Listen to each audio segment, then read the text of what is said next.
Hello everybody, welcome to the Wonky Angle, where I talk about electronic music, both new and old.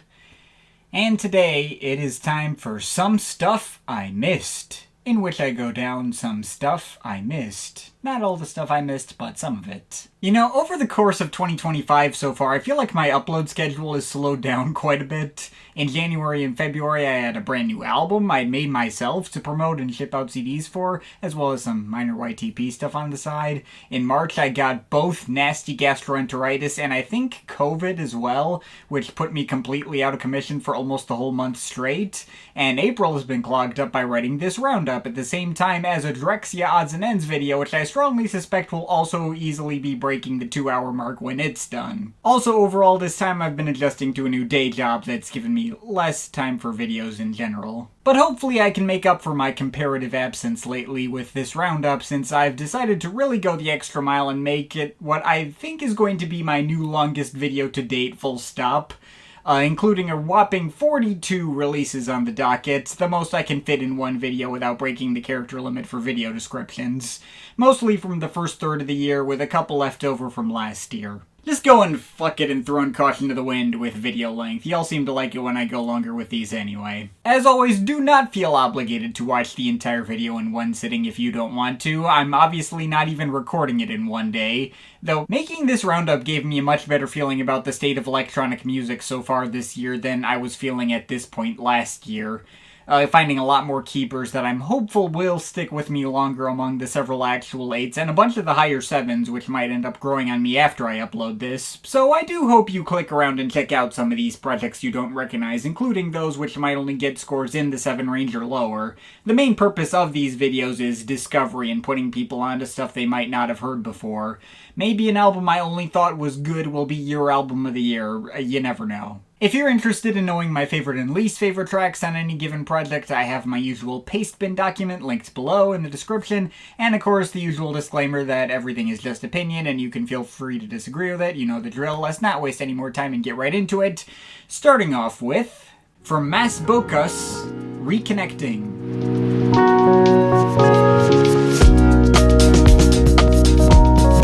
Alright, let's start with a couple albums left over from the end of last year, which I didn't get around to. Starting off with one I found through it being sent in through a $10 Patreon request. It's from August of last year, and I got to it pretty late, but I really liked it and thought it was worth highlighting. I'll keep this very brief since I obviously wrote up a full text post review on my Patreon page, which you can also find linked in the description.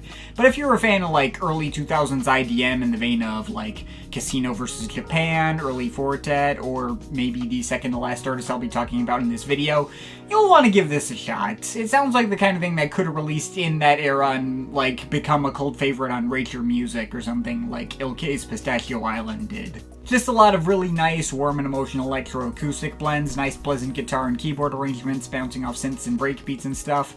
Definitely deserves more attention than it's gotten. Check it out. I'm overall feeling a 7.7 out of 10 on it. Next up from Chicane, Trampolines. Next leftover from last year comes from commercial trance mainstay Chicane. I feel like at this point the guys pulled like a Paul Van Dyke and settled in... I feel like at this point this guy's pulled a Paul Van Dyke at the end of the 2010s and settled into like one sort of niche, making the same album over and over since he found a formula that works for him. First he came back with that surprisingly strong comeback in 2021 with Everything We Had to Leave Behind. Off that album's success, he followed it up with more of the same on Nevertheless in 2023, and now he's got another round of more of the same stuff again here. Which I was game for. If that Luttrell project from the end of last year was proof of anything, it was that nothing hits like some good old well-executed trance every once in a while. This time I specifically made sure to spring for the extended mixes. I think for his last 2 albums I listened to standard editions that only had like radio edits of all the songs, since that was always available to me at the time, but this time he was nice enough to include both the radio edits and the full uncut versions together in the same package. And he's actually on Bandcamp now to boot. Anyway, yeah, I've had pretty much the exact same feelings on this album that I did on his last album, though I think I did like this a little more. The only thing I remembered from Nevertheless was that one song that sampled the Verve's Bittersweet Symphony. This album does have more hits for me, even if once again I wouldn't necessarily say I love the whole thing. I still don't love the weak singing on tracks like Prologue, Epilogue, and The Sun Will Come Again, the latter did wear out its welcome a bit, and there's other tracks I would have picked to stretch out to 7 minutes before that one. There's also a couple of slower, sort of breakbeatish cuts like Polystyrene and the title track, which are nice, but just kind of there. And while the deep house groove behind Day One is pretty strong, the Right Here, Right Now samples just make me want to listen to Fatboy Slim instead. On the other hand, there's also some big gems here, be it tracks that just stick to his usual formulas, like The Sleepless Year, which just has a lot of pretty melodic progressions, even if not much of a hook. The Amen breaks on Freefall were interesting, although the more traditional deep house of the Disco Citizens mix of that track was actually a lot more investing and probably my favorite track in the bunch. I really liked the not Coldplay singer delivering one of the catchier hooks on Watching Over Me. Having a more ambient track like In the Waiting Room is a nice addition. And while I wasn't exactly going in with high expectations for tracks called the Yeah Yeah Yeah song and Love Love Love Here I Come, both turned out to be a lot better than I expected off the promise of their titles. The former is easily the strongest and most well-textured of the slower tracks on the album, built around hip-hop break beats. And the latter has another one of the punchiest grooves and all these really nice-sounding gospel chorus samples. It sounds good enough where I don't even care about the fact that the hook is saying, I do you, you do me. While this album is only pretty good and not great, and I doubt I'm going to keep it around in its full entirety, I feel like at this point, between this and his last two albums, if you just took all the best moments from those, there's a potential for an album that I could find genuinely great and on par with his proper classics. He's continued to deliver quality in this vein, and I'd say this is worth a shot if you missed it. I'm overall feeling a 7.3 out of 10 on it. Next up from Comanavago, Club Morpheus.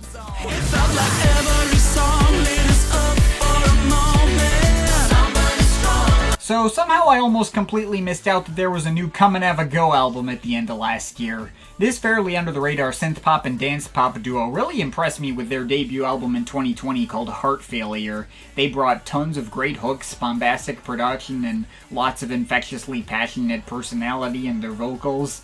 I didn't get the chance to focus on it as much as I would have liked, considering how ridiculously packed that year was with properly great electronic music, but it did snag an honorable mention on my year-end list that year. Needless to say, when I saw they had a second album, I made sure to come and have a go with it. For the record, I did listen to it once before the year went out, and just in case there might be something special there I'd want to shout out on my year-end list, ended up shouting out the album opener Bigger Than Us in like an on-screen blurb of text. Now when I first put the album on, I got really excited by what I was getting into as that opener hit me with this retro 90s house sound with all the unambiguously queer vibes the duo was known for before, possibly even more unignorably queer than ever before, and maintaining all the energetic personality in the vocals and big sticky hooks that made Heart Failure such a big winner. And as the album went on, I kept getting more and more hitters that pretty much delivered that exact same blend, still doing it well but not changing it up at all. And by the end I felt like the album had gotten a little monotonous. That one blend of 90s house this duo delivers can hit pretty consistently. It's obviously all well produced, and everything from the house pianos, the acid synths, and occasional I Feel Love bass lines going up next to crisp drum machines always sounds very lively and energetic.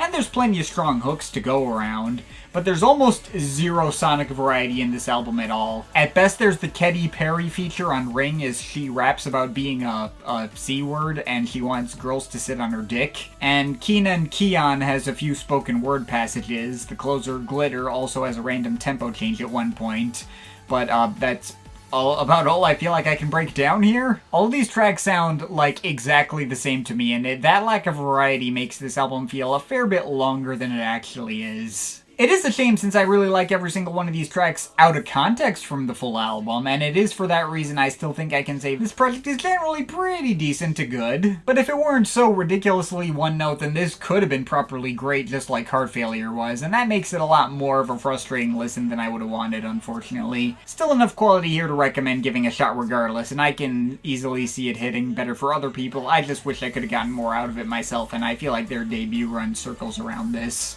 I'm feeling a very strong 6.7 out of 10 on it.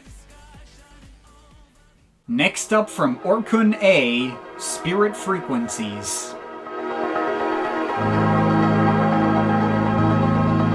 Next up, we got a new album from Orkun. This fairly obscure ambient artist impressed me quite a bit when he sent in his Archaic album for a $10 Patreon request last year, and delivered a lot of really strong and emotional and well-varied Tim Hecker-esque drone pieces. Needless to say, when I saw there was a follow-up on the way, and one that featured fellow underrated ambient producer Katia on one track, I was definitely excited to hear what might be on display here. And, well, the results were pretty interesting. Where Archaic focused a lot on melted pianos and drones, this album marks a change up in sound towards a much more synth arpeggio-heavy style that reminds me of artists like Caterina Barbieri, with maybe some influences from the old 70s Berlin School traditions. And I can definitely get behind Orkun continuing to evolve his sound like this and not make the same album twice. Though I will admit that the results didn't pull me in quite as consistently as Archaic did.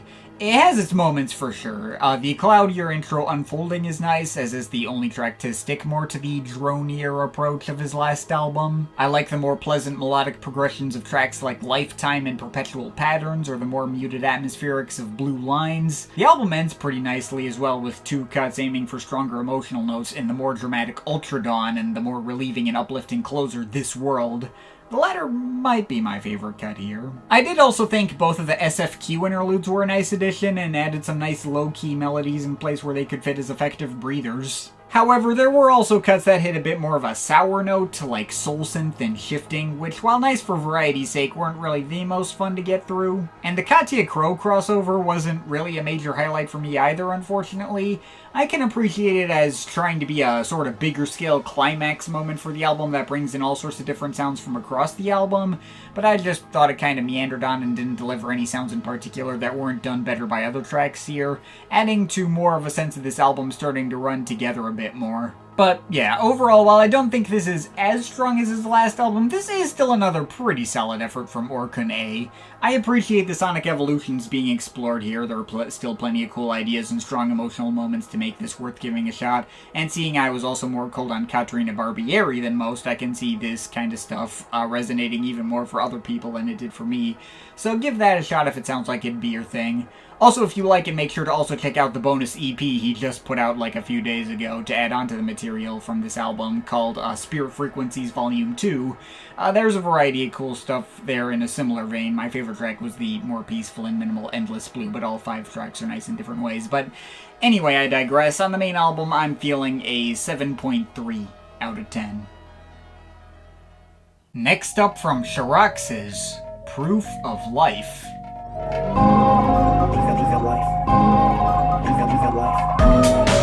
Wow, okay, this one completely caught me off guard, and I don't know if I would have anticipated saying that about this artist again. I have been following this experimental ambient sound collage artist from St. Louis for a minute now, and they've already made it clear with previous releases that it'll always be hard to know what to fully expect out of any given new project. Obviously, their 2023 album Colors Tease really grabbed me when I first heard its particularly out-of-the-box and immersively organic mixes of lots of different world music instrumentation and unnerving synth passages.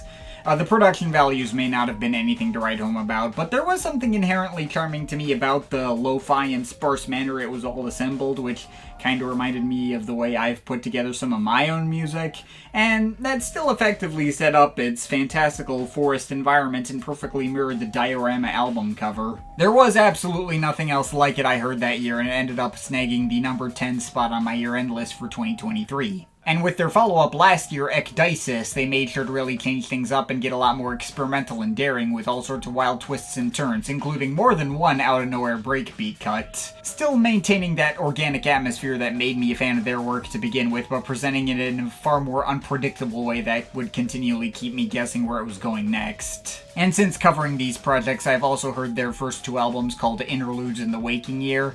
They're not quite as interesting as what would come later, and The Waking Year is just a slightly larger scale but less memorable repeat of Interludes. But they're both still pretty decent for what they are. There's still some of that intriguing oddness and interesting sound design choices which would set the stage for what was to come, and can hit if you want some more dark ambient leaning horror movie type vibes. But absolutely none of that could have prepared me for what this artist would end up doing for this latest album, Proof of Life. All of Charaxes' previous work up to this point has been very abstract and experimental, but this album shows the artist going in a far more accessible direction, inspired by shoegaze and dream pop with echoes of artists like Bent, Sweet Trip, or early Seafeel. I'm getting a lot of similar vibes to that Haunted Disco album from last year too. While the artist's underlying experimental tendencies are still very much there in many of the sound design choices, it's now coming in service to tracks that have way more traditionally structured melodies and tunes. And the melodies are really freaking good. I was pulled in right away when the opener All of You in Blue came on and hit me with all these warm and cozy acoustic guitar melodies going up next to airy vocal-like synth chords. And the way it pulled off this really nice crescendo and built up all these brisk break beats around the mix with other light and cute synth melodies that all together add up to this super nostalgic vibe. Really strong start, and the album keeps hitting me with equally nostalgic and emotional ideas. Be it the airy and well-layered psychedelic melodic loops and chimes of Sunsect. There was Vista, which had this very pretty mix of hip-hop beats, folk guitars, and chopped-up vocal snippets, which probably gave me the strongest Haunted Disco vibes. In the second half of the album, we're hit with even more energetic cuts like the spacey and atmospheric drum and bass of Sissy Rip, which has so many bright melodic layers and chiming samples that really floored me, as did Penultimate Cut and Analemma, which has a similarly exhilarating and dramatic vibe with more drum and bass breakbeats, but also approached through more shoegazy guitar pads. The more odd and experimental side of this artist's older style is covered too in the occasional interlude, such as the sort of vaporwavy snippet Through the Window, or the very sparse and ambient closer Angioma, which has a couple of neat jazzy samples snuck in there, or more folksy acoustic guitars on Waking, Dreaming, Trees Akimbo. Also really like the track Dappled Shadow Evening Glow, which has all these odd experimental sound effects going up next to some unnerving modern classical piano progressions that sound pulled out of the piano tracks from Aphex Twin's Drux in the best way. But my favorite track on the album absolutely has to be Daisy Chain. The way it brings in all these Zelda-style ocarina samples and combines them with all these warm and expansive melted orchestral samples and banging breakbeats and other psychedelic effects is so immersive and uplifting with one of the best tunes. And then there's that change up in the second half, which has all these melancholic female singer samples that remind me of many a Ben track, such as A Ribbon for My Hair, as well as other dense instrumental flourishes that sound pulled out of old 60s psych pop records. Getting some Avalanche's Wildflower type energy off of this, and it is absolutely freaking beautiful. Yeah, I don't think I have any reservations calling Proof of Life the best Charaxes album to date. As much as I enjoyed Colors Tease, it was also the kind of project where I very easily understand the people who did not mess with it nearly as much as I did and thought the lack of production polish, focus on some occasional more stock library sounds, or sort of amateurish mastering job got in the way for them. This album, while it's not exactly like a massive jump in production values or mastering from other Charaxes projects, it's also the kind of project where I feel like the production values matter a lot less. The core tunes and melodies behind every track are really driving the primary appeal of this thing. It hits a way stronger emotional note than anything else I've heard out of this artist, but the same appeal that older Charaxes albums had of that more organic and occasionally unpredictable sound collage style is still here as well. Yeah, I did not see this one coming, but I can see this also possibly ending up as one of my favorite projects of 2025. I can definitely recommend it regardless of whether you've enjoyed any of Charaxes' stuff in the past. This was legit great, and I'm feeling an 8.3 out of 10 on it. Next up from Thumpmonks, Just Under the Skin. Alright, now here's one of those things I didn't realize I needed until I saw it. Obviously, Thumpmonks are the soundtrack composers for Matthew Skutnik's Submachine series. I did a whole 40-minute video breaking down how formative that soundtrack has been to my tastes in dark ambient music, and how much good memories I have with the game since I got into them back in high school. Recently, though, Skutnik has been taking Submachine into new places outside of PC games through the release of a Submachine card game. Now, I've admittedly not been sure whether or not to spring for said card game. Ordinarily, I'm one to buy or download anything Skutnik releases on site, but I have never been a card or board game person much at all. I play card and or board games like once or twice a week with my family because they like it, but it's not something I ever willingly choose to do myself. However, a Submachine game isn't complete without a Thumpmonks soundtrack to go along with it, even when it's not digital, apparently. So here comes this entire album, dropped out of nowhere this past March as a companion to the card game. And when I saw it show up in my inbox and I previewed through it, I was absolutely freaking hyped to jump into that. Perhaps a little too hyped? There was a part of me hoping I'd be getting, like, a regular traditional Thumpmonks album that could theoretically be enjoyed on its own merits outside of the context of a Submachine game. When I first previewed through this stuff, I noticed that it leans away from the usual stripped-back dark ambient drones the Submachine series is known for, and towards a more energetic cyberpunky trailer music style with more traditional melodies and rhythms. This stuff is more directly designed to get you hype than the vast majority of the music I've heard from Thumpmonks in the past, and the whole thing reminds me of stuff like Olivier Oran's Human, which is quite high praise if you're familiar with that album. But it's still obviously tied directly to the sounds and environment of the Submachine series, right down to minor incorporations of the game's sound design elements, like how the bonus track Blind Corner incorporates the ticking clock sound effects from the old title screen theme from Submachine 9, or Liminal Space, I think, has some of the wobbly sound effects that play in the background of certain Submachine Universe or Shattered Quadrant locations, for example. So all that had me super hyped for what I was getting here, though again, after sitting with it a few times and really letting it sink in, I think I might have gotten a bit ahead of myself. This is still a soundtrack album, designed to be played in the background during a game, albeit a card game instead of a computer game. And the 10 compositions here all sort of run together into the same sort of vibe without feeling all that distinct from each other. There were a number of tracks on this album, such as Recombinant Futures or Vitrified, among others, that just kind of blended into the background for me without doing that much to grab my attention. It also sort of highlighted how much of an advantage the regular Submachine soundtracks have of being short loops that repeatedly play in the background while you get to look at Skutnik's hand-drawn art. Perhaps this would be different if I listened to this while actually playing the card game as intended, but I don't know. Still, even with that in mind, in this album's worst moments, the sound design is still really well detailed, sonically dense, and with pitch-perfect mastering. And the best stuff on this album can even be properly great.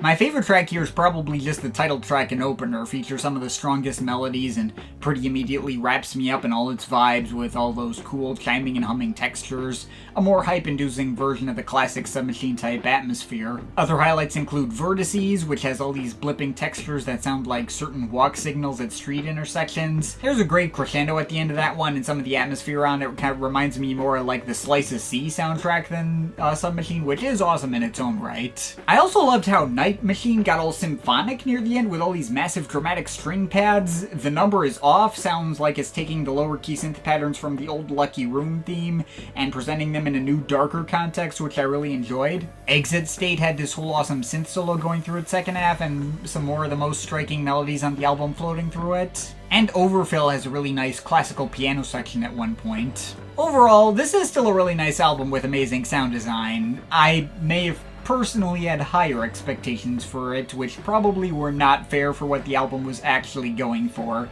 But there's still definitely enough cool stuff here to make this worth checking out, and I can give it a 7.5 out of 10. Oh, but while I'm on that topic, also from the Thumpmonks, Slice of Sea original soundtrack.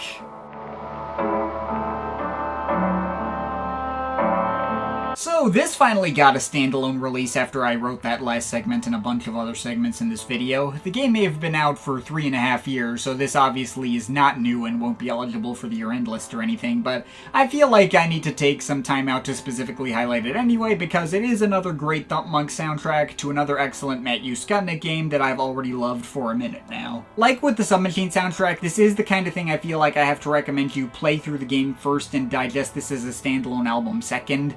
I definitely have some pretty strong bias towards this material based on how much I've replayed Slice of Sea over the past couple of years, and there's a chance it'd end up running together more for people listening to this album out of context than it would for actual fans of the game. But as a fan of the game, I'm stoked to get this stuff in proper album form. Going into these tracks, the Menu Prelude theme isn't a track I ever listened to for more than like 5 seconds in the game, but it's surprisingly dynamic if you do sit there and let it play out.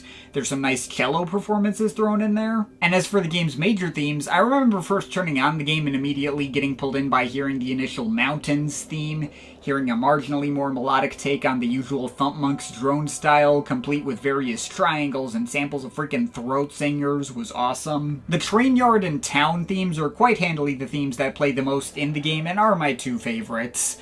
Train Yard is one of the most melancholic and sad things I've ever heard out of Thumpmonks, with all these really subtle high-pitched synth melodies going out next to guitars, and later a whole section of pizzicato strings. While Town is fittingly the most expansive cut in the bunch, stretching on for 7.5 minutes without feeling like it at all, and floating through lots of different blurry segments of melted down modern classical pieces. The shipyard theme isn't as striking to me as the other cuts from the soundtrack, but it fits perfectly for the deserted beach location, with all sorts of washed up items like small shipwrecks and shells and bones and stuff.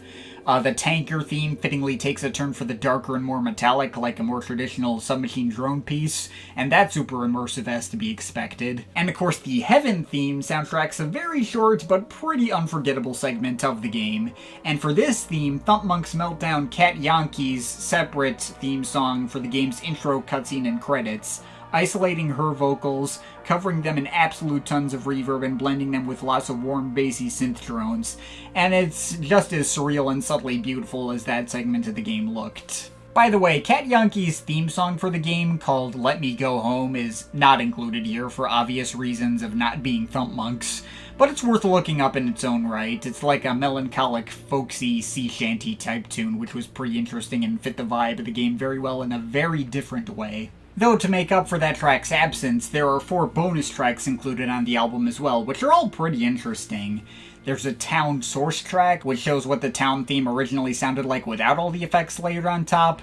It's like this semi-aching classical waltz sort of thing that evokes imagery of 1800s Europe and stuff. The other 3 tracks are all just cues that didn't make the cut for the game. Vanishing Point sounds kinda like the Town theme if you took all the melodic parts from the source track out and just left the effects and a lot of empty space.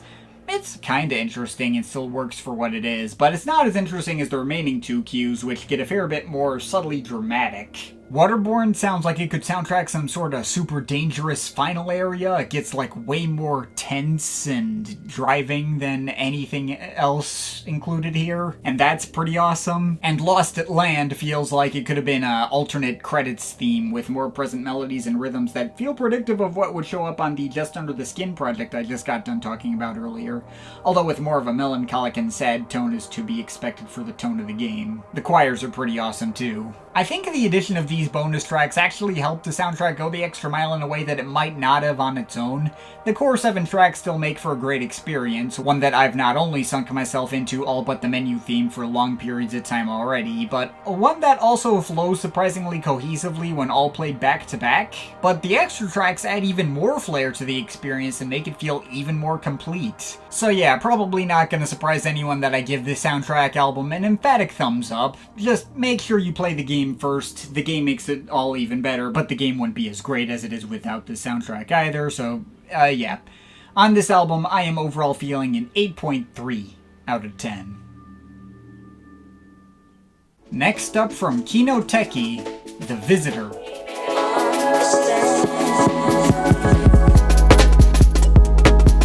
Okay, next up we got a new album from Kinoteki. This artist really impressed me quite a bit when I heard their album Dawn of the Final Hour in 2023.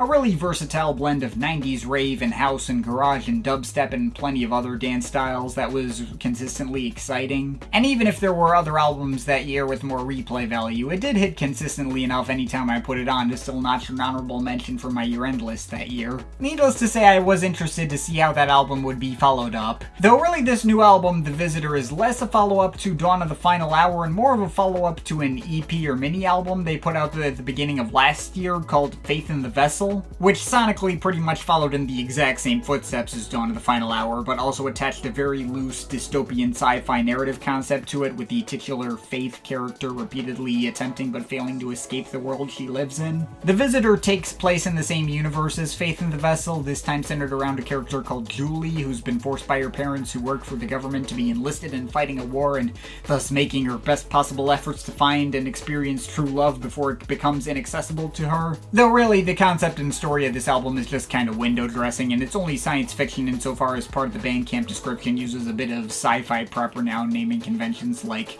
the Vessel or Vessel Industries.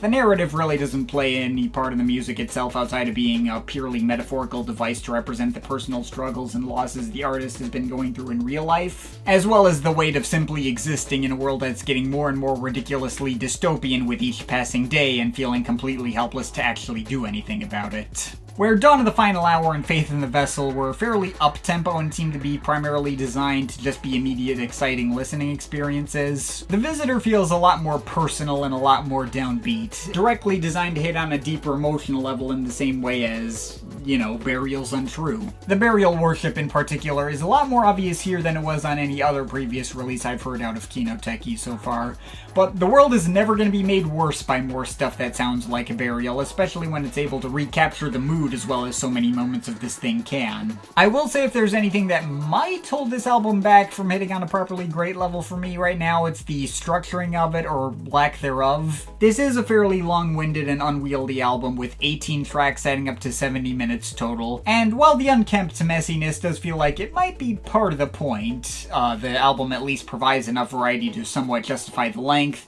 and it does both start and end really strong. It can still be hit and miss in some areas, and there is one stretch in particular around the middle that loses me a bit. New Blood is kinda off-putting, with its somewhat sweet tone being quite jarringly contrasted by its lyrics describing in detail a ritualistic sacrifice for some kind of cult, with a chorus saying stuff like "Blood for the Savior, Hail Savior." I know it's obviously meant to be unsettling on purpose, but it does legit throw me off anytime I put this album on in a way that sort of takes me out of the vibe.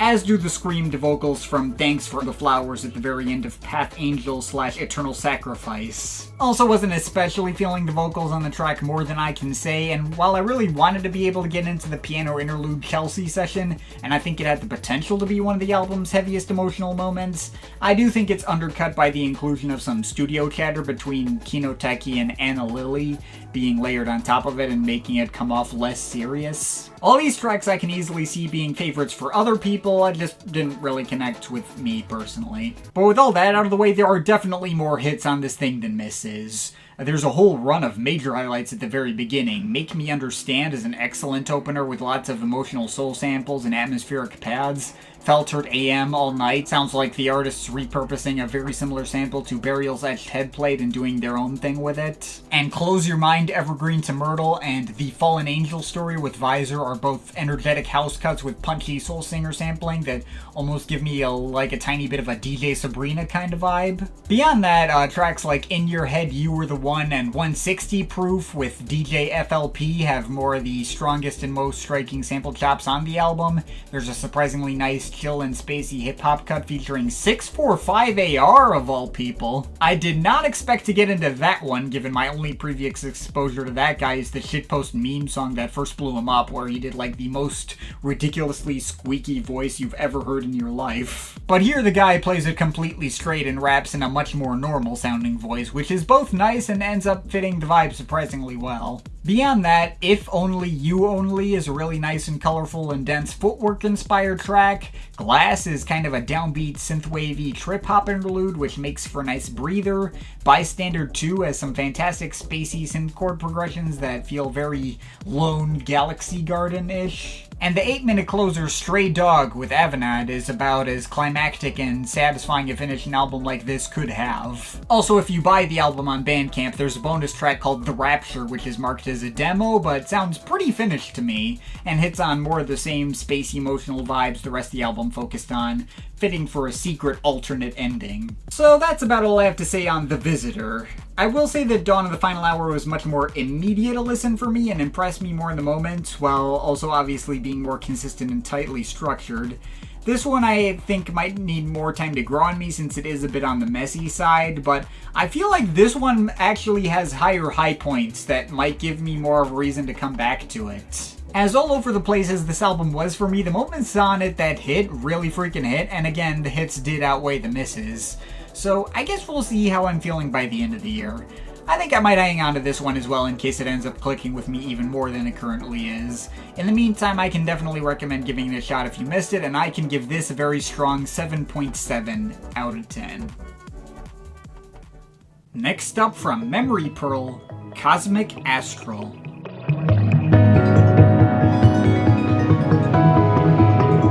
Okay, next up, let's get through some random Bandcamp daily finds. Here's a Canadian producer who created a pretty damn immersive throwback to late 80s and early 90s new age music that really caught my ear. Super melodically and texturally rich stuff that perfectly hits on the spacey new age meditation vibes it's going for and calls back to that one specific era. Loads of super warm and fuzzy blends of synth, piano, flute, saxophone, and more that really wrapped me up in it. In a similar kind of note for me that Hannah Peel's Furwave did a few years back, although less afraid to flirt with cheesier tones. Furwave did not have any sax solos, and this one's got like a sax solo on nearly every track, and that's pretty sick. Not every single track gives me something specific to say, but highlights include the opening prelude, which really well introduces you to the instrumental palette and general tone to expect of the rest of the album, complete with some dramatic flares that sort of bring to mind 90s Tangerine Dream in a way that's actually interesting, unlike actual 90s Tangerine Dream. Relaxation Induction has a very pretty mix of rhythmic pan flute patterns, going up next to brighter lead piano and synth melodies, which are among the most easily memorable on the album.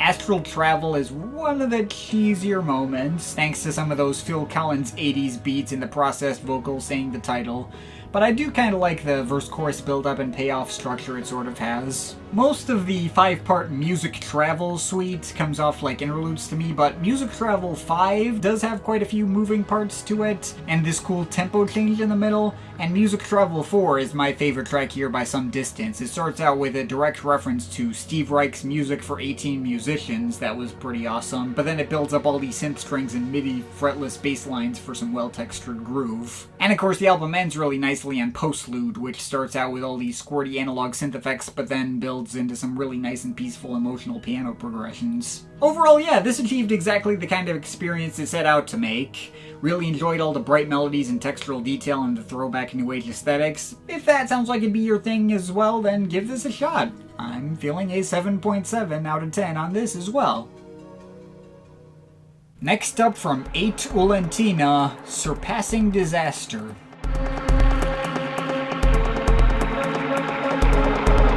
Alright, next random Bandcamp find is this Brooklyn-based producer who's put together an experimental blend combining electronics with Arab, orchestral, and folk traditions, which really caught my ear and I found to be fascinating. The first half of this album is legit great, as we get tracks that just keep delivering interesting attention-grabbing ideas. The Dog's Affirmation having the coolest ambient dub elements with its off-kilter echoing voice samples, Desire Ruse and Attempted Resurrection putting together particularly spooky but well-textured grooves over organic percussion, with the latter bringing in some kind of sitar-like sounds. I don't think it's actually a sitar. Not sure what instrument that is off the top of my head, but it gives off the equivalent effect of one, I guess. Immaterial Withdrawal starts to bring in techno and mild breakbeat elements to go up next to its downbeat Middle Eastern flute riffs, and Condemned to Hope doing the same but with dramatic string pads. Pushing the Pit Through the Flesh bouncing off-kilter drum machines and saxophones and breakbeats off each other, and Devotional having a fantastic, expansive, and well-textured woodwind-driven ambient mix. Now, the second half of this album is a little more of a mixed bag for me. The album's 8-minute centerpiece, Givilny, or however you say that, sorry. It has an especially pretty ambient backdrop aided by cellos from guest performer Rohana, and a full spoken word poem delivered by Nana XOXO and adapted from the Asata Shakur poem Affirmation. And I have very mixed feelings on this cut. On one hand, I can easily respect what it's meant to do and how it ties into the album's concept about giant disasters and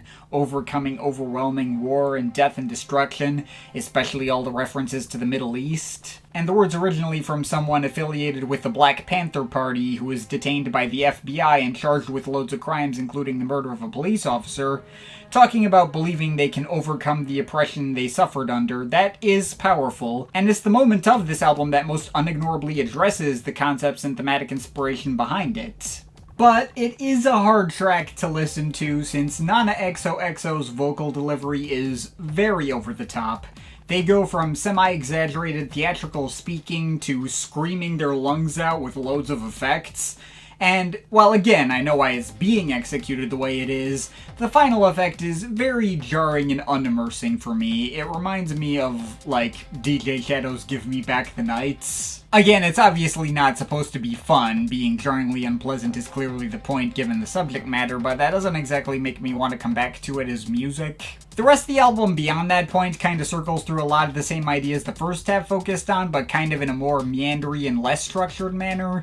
Maybe you get a solid propulsive cut like Oscillating Flood and some other fun instrumental ideas that resemble earlier ones on the album.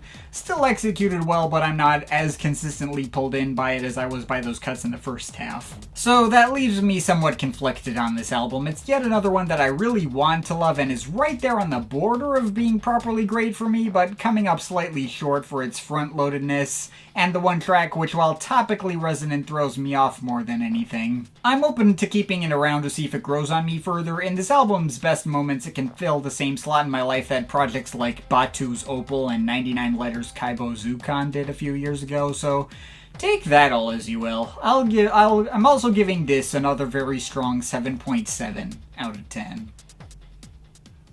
Next up from Barker, Stochastic Drift.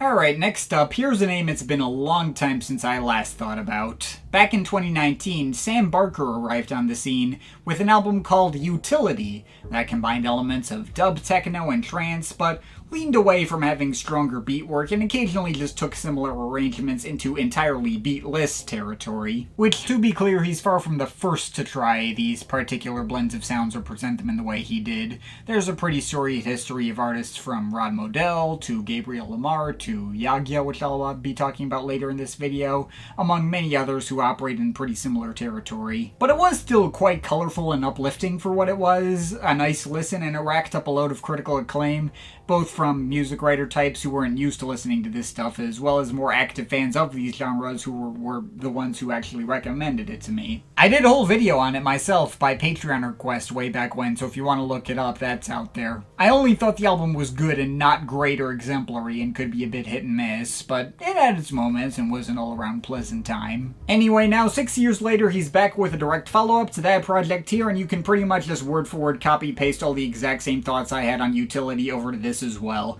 Right down to me enjoying it like the exact same amount. Thinking it's just pretty good, if not getting excited about it in the way other people I've seen have. I think this album might be very slightly more dynamic or varied in terms of the energy levels on display, and goes in a couple of instrumental directions Utility didn't go in, but the difference in approach is so subtle I feel like I can barely even articulate it. So, yeah, this album is also a little hit and miss. I do find the spacey, minimal broken beat IDM of Opener Force of Habit to maybe be a decently striking idea that just didn't really go anywhere interesting. And there are tracks here like Difference in Repetition and Cosmic Microwave, which blend in the background even easier. But when it is able to get going, there are some solid gems here. The minimal dubby synth loops of Positive Disintegration give me some very mild Sounds from the Ground vibes. That's a good feeling. I really miss those guys. The track Reframing is the closest we get to regular trance, with a much more propulsive and comparatively higher energy mix. The Remembering Self is an entirely beatless cut that gets surprisingly emotionally resonant and sort of hits on some similar notes for me as the lowest key parts of, like, Wayward's Waiting for the World. I think that might be my favorite cut here, though it's very close between that and Fluid Dynamics, which took an unexpected turn into some slightly jazzy territory in its choice of percussion, and some decently catchy loops of moody piano. And the jazzier touches also show up in the breezy drumming on the title track as well, although that one definitely feels much more abstract and freeform and just musically going wherever without really having a hook. Both hit me on similar notes to what Andrea did with Doin' Color 2 years ago, without being as good as that. So that's everything on Stochastic Drift. With all these comparison points in common with albums and artists I love, it might seem a bit odd that I'm holding Barker at as much of a distance as I do. Just, none of it got to me on the level of actual Sounds from the Ground, or Wayward, or Andrea. It was still mostly just a well-crafted, pleasant, meditative vibe to have in the background, but not the kind of thing I'm likely to remember longer term. But it is still just colorful and emotive enough where, despite still not getting on board for his hype, I can't say I didn't enjoy my time with this all the same, or complain too much about what I got here. It's good. I'll give it the same score I gave Utility back in the day, a 7.3 out of 10. Next up from Ceephax Acid Crew, Slam Zone. But next up, we got another round of classic acid bangers from the one and only Ceephax, as something of a spiritual follow-up to his Box Steady album from 2021.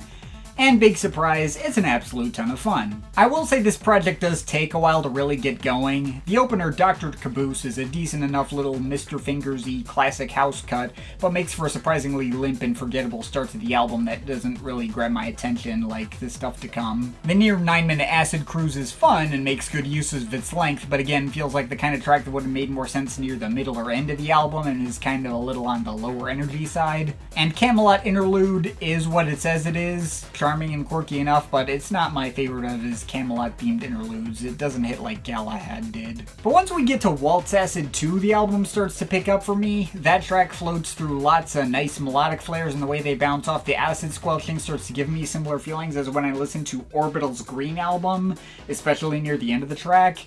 And from that point onwards, the album is all wall-to-wall classic-style acid bangers and never lets up. Slamuel Beppes is probably the single heaviest banger on the album and goes unbelievably hard with its pounding industrial kicks. That's easily my second favorite track on the album. The title track also hits in much the same way. You also got Factory Reset, which has some really fun, catchy 808 state-ish riffs and Pac-Man sound effects. What the Fax fills itself with all these little chopped up shouting voice sample snippets that say stuff like "Be quiet!" and keeps raising the energy further. Rave Slab 7000 is kind of more of what I personally wanted out of Acid Cruise earlier on the album.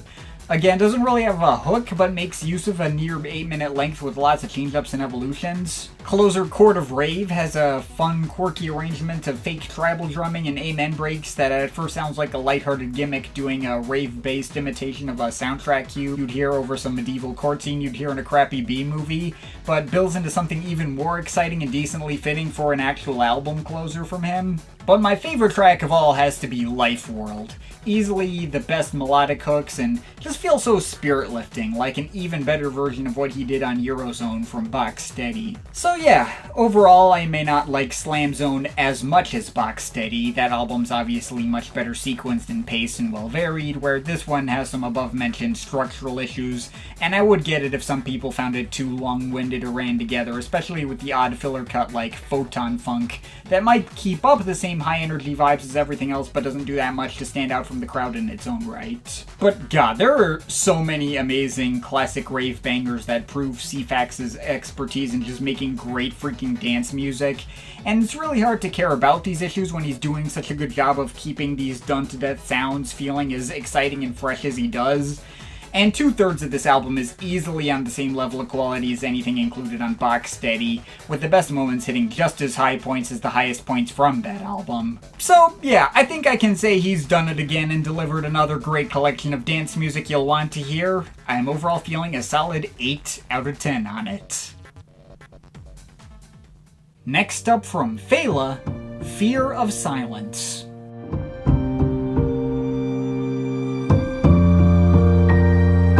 Next up, we got a new album from Phaeleh, although something pretty different from him. It was advertised as a return to more ambient-centric territory, which had me gearing up for something I could digest quickly and not have to think about too hard, which, I mean, it kinda still was, but also just leaving this album at being an ambient album doesn't feel entirely accurate. I think it'd be more accurate to say this is Phaeleh's attempt at doing something in the modern classical vein, which was pretty cool.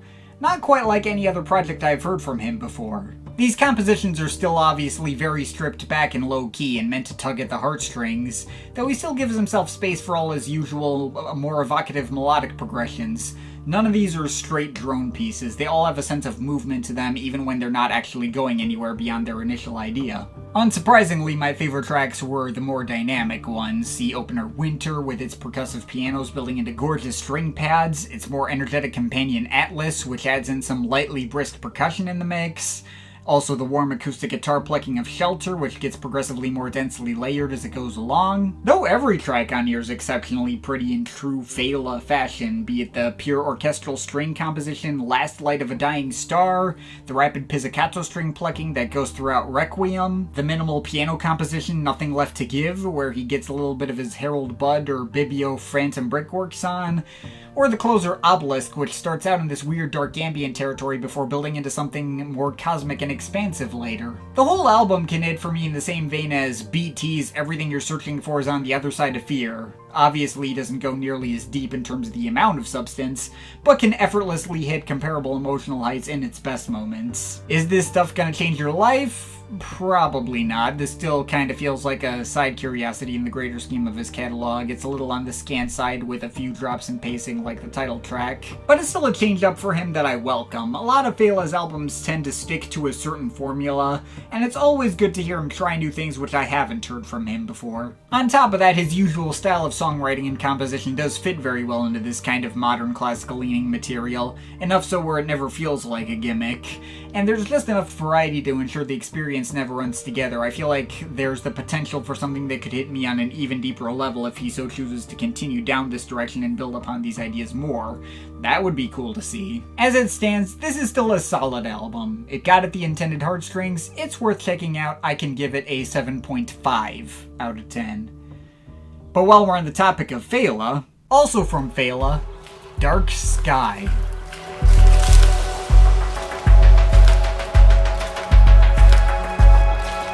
So, Phaeleh also just released a companion album to add on to Fear or Silence, although companion only in the sense that they were released 3 months apart. They don't actually have anything to do with each other otherwise. This is a collection of various previously unreleased tracks of varying downtempo and ambient strains he made between 2015 and 2019 as a nice little bonus thing, I suppose.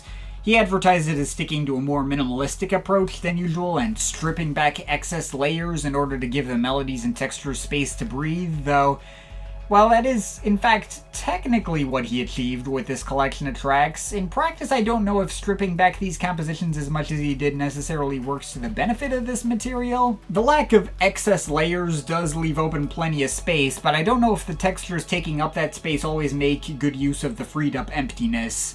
This stuff all has a tendency to feel like either unpolished demos that are missing some finishing touches to help them go the extra mile, or in better moments maybe like some of his really early work from the 2000s before he really nailed down his typically well-textured production style. The experience ends up reading to me like his equivalent to one of Ski Mask's ABCD projects that just dump out stuff from his cutting room floor. Which, to be clear, still contains plenty of nice stuff that even in its least interesting moments is still really easily recognizable as Phaeleh's style. Highlights include the dramatically warm guitars and pads going over slow beat patterns on Obscura, or the minimal electric pianos going over shuffling almost drum and bassish patterns on Fracture. The pads on Velms feel remarkably expansive and cinematic in spite of how icy and minimal they are with little to no bass. I think that was probably my favorite track here. And some of the shorter interlude type tracks deliver some striking ideas too. Ether's Embrace creates a nice little tender emotional moment out of its friendly sounding guitar progressions, and Dark Sky Part 2 combines more cinematic pads with some Indian tablas, which were a cool texture that stood out to me. Part 1 is pretty much the same track, but made a little longer and without the tablas being at the forefront. Beyond that, A Moment of Peace is a nice little solo electric piano piece that lives up to its title and makes for a pleasant start. Opal adds in some more rhythmic elements to the mix, but oddly kind of highlights the comparative emptiness. Closer Ascend Beyond is a near pure ambient piece that has a big expansive chord progression and makes for a sufficient finish. Nova is a minimal solo guitar piece that doesn't really go anywhere, and the minute-and-a-half fragment Paper Moon is the most unfinished sounding cut here. And yeah, that's Dark Sky.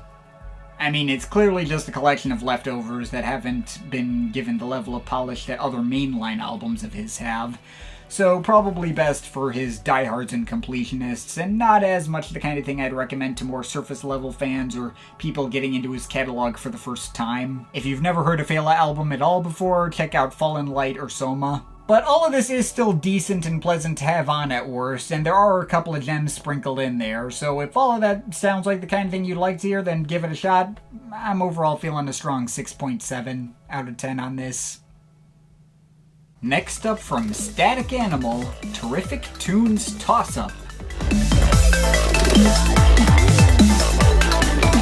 Alright, next up we got staticanimal, a small-time EDM artist who I've been friends with since like my early YTP days. I have covered their work before, although it's been a very, very long time since I have. Last time I covered them was way back in 2019 with the very first Some Stuff I Missed roundup. They put out an EP or mini-album originally under the name Vivian S called Kingdom of Colors. That was, as the cover promised, a very bright and flashy and colorful blend of aggressive EDM and happy hardcore arrangements, following after artists like Renard. I think MSX even had some minor contributions to the project themselves as well. Not all of it was stylistically my bag, but I enjoyed it enough for what it was. They haven't released all that much in the time since then. There was a pretty nice EP of like blackmail-style melodic dubstep in 2020 called Sound Space. That was nice. And a compilation of sorta abandoned leftover ideas called Trash Mix Volume 2, which was pretty fun and had its moments as well. Though, this feels like the first time we're getting like a traditional full-length album from them. And it's all around a pretty fun time.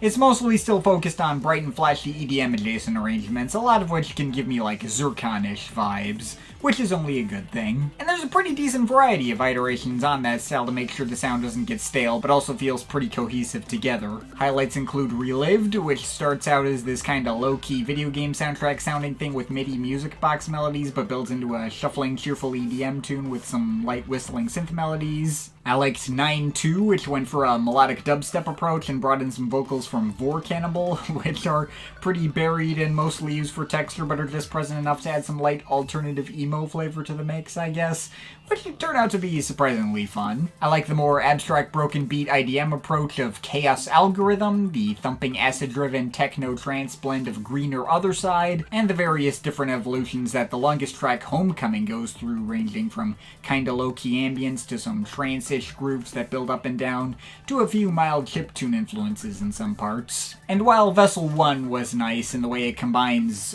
more experimental beatwork with some dreamlike ambience and a big 2010s electro dubstep drop at the end, I was a lot more impressed by Vessel 2, which leaned away from the brighter melodies altogether, and was just this pure experimental IDM freakout that hit you with all sorts of crazy stutter edits and weird sound design that really stuck out from the track listing in the best way. Not gonna say I love everything on this project, there's a couple of tracks that can blend in the background a bit. I also thought the opener, while it had the potential to be a fun, flashy highlight, I thought it ended kinda awkwardly with like this odd loop back around to its intro, followed by an abrupt fade out. And of course, beyond that, there were a handful of like speedcore, hardstyle-leaning tracks that predictably were not my thing, out of my still just not being a fan of that particular style. See Caving In, Manic Beach, and Beatles Under His Carpet. It is interesting to note that Manic Beach is a cover of a track from Pokemon Mystery Dungeon, and Beatles Under His Carpet is a sorta remix of Aphex Twin's Beatles, although the latter doesn't really resemble the track it's remixing that much, and Beatles isn't really one of my favorite Aphex Twin tracks to begin with, so that was just kinda whatever for me. But yeah, overall, terrific Tunes Tossup is still an all-around fun time. All of it is very well produced, it did a good job of keeping my attention through most of the running time, lots of strong highlights, and the moments I didn't mess with as much I can see hitting even more for other people. And obviously, it is getting extremely overlooked, and definitely deserves to see more attention than it's currently seeing, so please make sure to give this a shot if all that sounds like it'd be your bag. I'm overall feeling a 7.5 out of 10 on this. Next up from Khadija Al Hanafi, okay! Next up, we got a recommendation from Ryan of Not Real Music. It feels like it's been a bit since I last included like an undiscovered gem that I found from him, but yeah, I found out about this fairly under the radar footwork and juke artist from one of his videos, and I threw it in here. Turns out this was in fact a really fun time. I'm getting a very similar experience out of this that I did out of the Susie Analog compilation from last year. Just a lot of punchy and creative footwork bangers that have an especially playful and irreverent vibe, but also interestingly chill and emotive under the surface.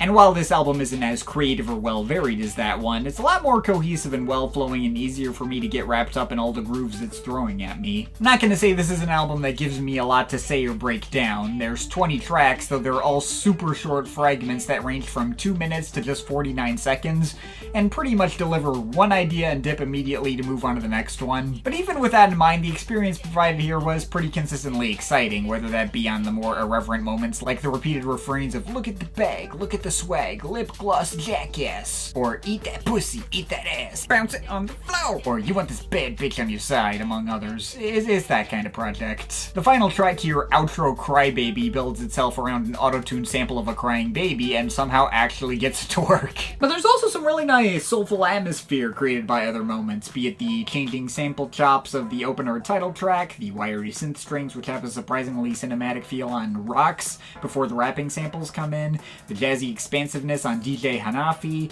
the retro loungy stereolabish feel of Borders, the old school hip-hop style jazz and soul chops on that track with the Arabic title, and my favorite cut here was probably Always Treat You Right. Hit me on a similar level to the similarly titled Jamie XX track from last year, and might have even gotten it to hit on more of an emotional level despite how short a fragment it is. Although it is nowhere near as big of an earworm. That's kind of all I have to say on this thing. Not sure yet whether this will end up being much of a long-term keeper, but it zips by so quick while leaving enough of an impact that I can definitely co-sign it as being worth your time to check out if you're a footwork fan. So, yeah, I can give this a 7.7 out of 10. Next up from Yagya, Vor.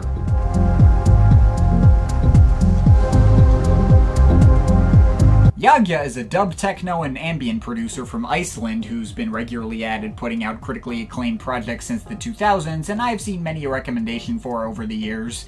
He was one of those artists I've been meaning to check out for a while but never got around to it. So when I saw the announcement of this newest album of his, I thought this would be as good an excuse as any to finally give his stuff a shot. So I caught myself up on his previous studio albums, and here's my very quick thoughts on those. Extremely straightforward collection of ambient dub techno in the vein of artists like Deep Chord, but a very well crafted and immersive one that gets pretty emotional in certain parts. Nothing groundbreaking, but I fuck with it. Kind of the same album again, but leaning even further into the warmer and more emotional vibes. I like the subtle inclusions of wordless female vocals and choirs on some tracks. Like the last album, but a little sameier and oddly a little better. I like the rain theming, and the melodies were a slight step up. This seems to be most commonly marked as his best work, and I might be inclined to agree. This album has actual vocals with actual lyrics to his usual melodic dub techno mixes, both female guest vocalists, and his own kinda raggedy indie voice on some tracks. Seems to have been a bit of a controversial move with some fans, big surprise there, but A, I welcome the change of pace, it's no fun when an artist makes the same album over and over, and B, the vocals are a really solid fit for the tone of the instrumentals. Really, its worst crime is just being kind of forgettable in background music. This one I feel like might have brought in some light influences from house and garage, and there's one track with a saxophone on it, though for the most part it's just more of what you'd already expect, I guess. Oh, this one brought in some modern classical elements and pianos and the like to the usual formula. Almost starts to resemble ambient trance a bit more than dub techno in some moments. That's pretty sick. Easily his best work since Ringing. This is an album he released on the Strangely Isolated Place label that goes for more of a straightforward, harder-hitting, pure techno style. Not always the most of dynamic of listens in this vein, but it's once again a cool change of pace and pretty well done for what it's going for. Back to the more classical tinged sound of Stars and Dust, but this time with full-on string performances and some occasional Japanese spoken word thrown in the background. I fuck with that. Like the last album, but the poppier guest vocal performances are back, and a lot of these tracks are like in 6/8, I guess. You can pretty much just copy-paste my thoughts on Inescapable Decay of My Heart over to this. Which brings us to here. So, yeah, the Yagya catalog is pretty cool. I was half expecting when I started listening that I was just gonna get a deep chord type situation again and get repeats of the same dub techno formulas over and over, but he's made sure enough not to make the exact same album twice and keep finding new interesting twists to his sound that all fit within the same core appeal. Lots of nice melodies and emotional soundscapes to be found throughout his work, and sure, some of the experiments he's embarked upon haven't gone over well with all of his fans. Nearly every project of his after Ringing has a Discogs comment from someone pining for the days when he would just make plain old nonsense pure dub techno again instead of adding these other instruments or vocalists or whatever. But I was more than happy that all of these projects could feel distinct from each other and that he could push himself creatively. Now, for those fans who just want him to go back to what he did in the 2000s again without any other twists, this latest album, Vor, might actually be perfect for them. It's a return to just the pure basic essentials of his melodic dub techno sound, exactly in line with the sound of his old classics like Ringing. I'm probably saying that wrong, but whatever.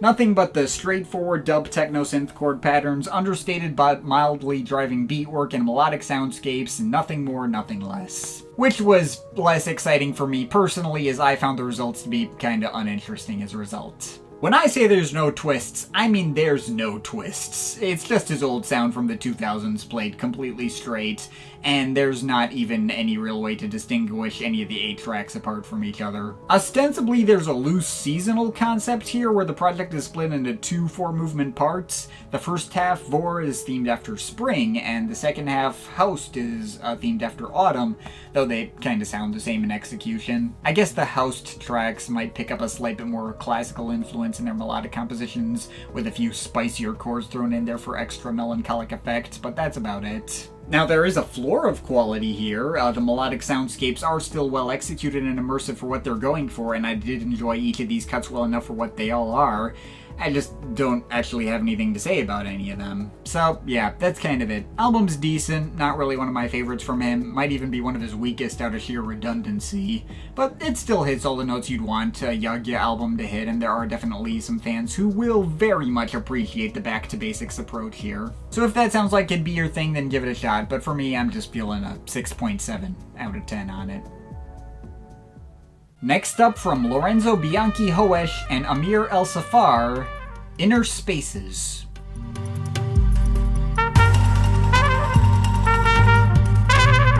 Oh, here we go. Lorenzo Bianchi Hoesch really impressed me in 2023 when he put out an album called Another Option, which was one of the most impressively detailed and viscerally exciting IDM albums I'd heard in years.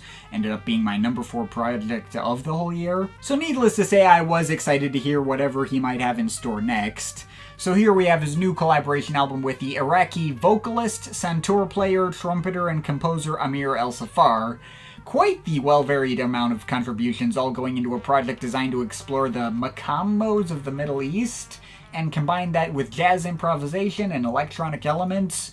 That sounded pretty directly up my alley. Although, as you can tell from the title Inner Spaces, it's also designed to mostly be an ambient record, so it's not going to be quite the roller coaster ride that Another Option was. And given its improvisational approach, it's also markedly lower stakes than that project. Doesn't have quite as much going on. But still, there's plenty of really cool sound design here. Really, Amir ElSaffar is the one who steals the show throughout this whole project. His vocals, his trumpet playing, his santur playing all adds lots of interesting texture, and whatever he's doing is always on the forefront of the mix, while Hoesch mostly just steps back, providing light ambient synth backing, and occasionally a few rhythmic passages. There's only 4 tracks, but they're all decently lengthy. The longest one, Spirits, was quite handily the best one, as it had the most steady sense of progression, ramping up from peaceful ambience and got more rhythmic and energetic as it went along. Other tracks tended to just stick to more of a singular meditative approach and not really progress as much, but the textures going through Open a River are still engaging enough to carry it for me, mostly thanks to ElSaffar's performances, and Pas de Deux borders on just being a solo santur piece, which is really pretty in its own right. The closer, Talila, I do have somewhat more mixed feelings on. It does have a much more sour and oppressive feeling note to it, though it also feels very sparse and a little too slow and stagnant feeling for a decent amount of it.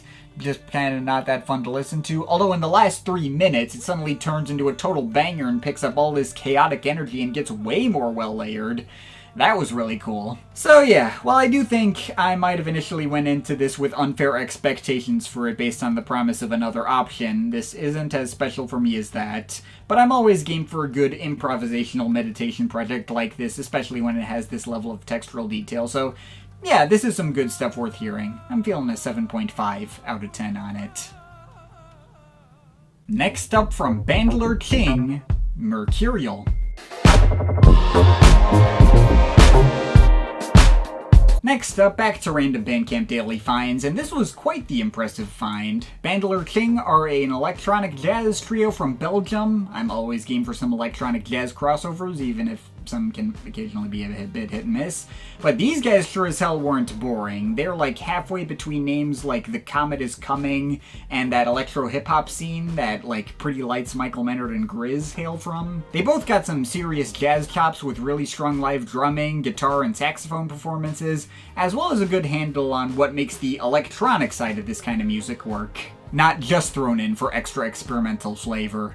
Well, sometimes it is, but other times they're playing full jazz arrangements over like modern bass music and future bass and wonky influenced instrumentals too. Tracks like opener Petite Ellie, or however you say that, floats through breezy jazz grooves and bubbly synths and vocal chops with maybe slight quartet-ish flavors before turning into an abrasive dubstep-ish banger by the end. Tracks like Epoustouflant and Long Last Love flow through more uplifting and smooth arrangements that totally sweep me off my feet. Done even better on the album's longest track, Autumn Smell, with which both has some nice synth chord hooks, but also really steady and propulsive build-up that keeps me very invested the whole way through. But then there's other tracks that feel like they wouldn't be out of place on like a flashy EDM record released on Warp Records. Tracks like Damn, which lives up to its title with its super heavy bass and trap beats.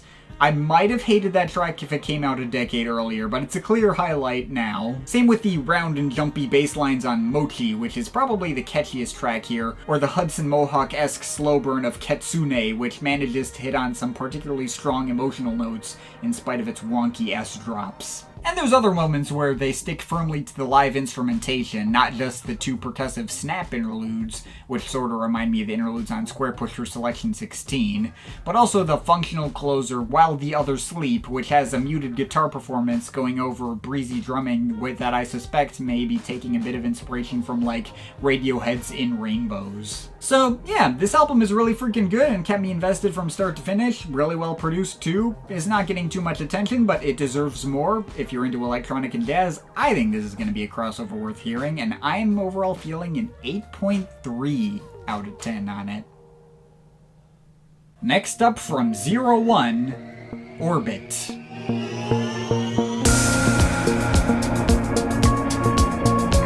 Alright, next we got a new one from dub chill-out veteran Kevin Dooley, aka 01. He's been at it since the end of the 90s and is the last remaining mainstay on the Waveform Records label that used to host Sounds from the Ground. I've been a fan of his since I was in high school, and I did a full video on him once with a brief segment when he put out the Octogon album in 2019. Go look that up if you're curious or on more details of my history with him. But any of his first 4 albums are worth checking out, and especially his self-titled debut is one of my favorites in that whole little dub chill-out scene. Now, I may not have covered this guy since that video, though he did have a surprisingly productive 2024 with 2 EPs called Evolve Volume 1 and 2 that showed him combining his dub chill-out sound with an actual guest vocalist, Kate Cooper, who provided actual lyrics for a mildly poppier twist on his sound. And he also put out an album of really old material from 1999 called Matrix, which I almost covered in a different Some Stuff I Missed roundup, but ended up not covering out of not thinking it was all that good. Does put out a lot better stuff than that.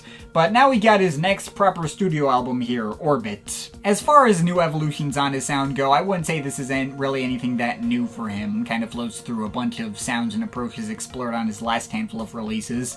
But there was definitely some quality to be heard here. The album starts out really strong. Opener Andromeda was this super spacey, down-tempo disco-ish cut with cinematic pads and music box melodies, and In Your Eyes shows Kate Cooper's vocals getting chopped up into a million pieces and cut together into loads of fascinatingly striking refrains and textures.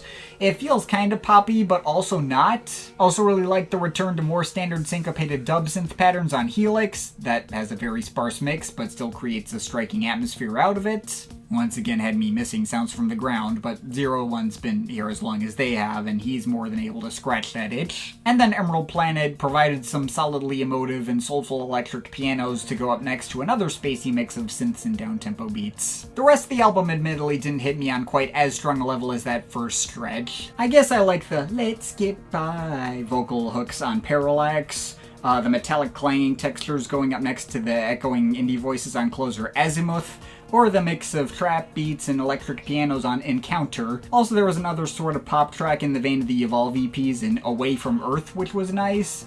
Although Kate Cooper isn't as much of a presence here as she was on those EPs, she pretty much just repeats 2 lines and calls it a day. There was also Scanners, which had a bit of a disappointingly stock 4 chords of pop structure in its opening stretch, even if it recovered with something that sounded cooler later. Ultimately, Orbit is not one of my new favorite 01 projects or anything. It's about the same level of quality that all the projects he's put out since Sonar in 2013 have sat around, me being merely pretty good and not great. But obviously credit for that really strong opening stretch. If you're a fan of this genre, there will at least be some stuff definitely worth hearing, even if it doesn't maintain those heights over the full length of the record.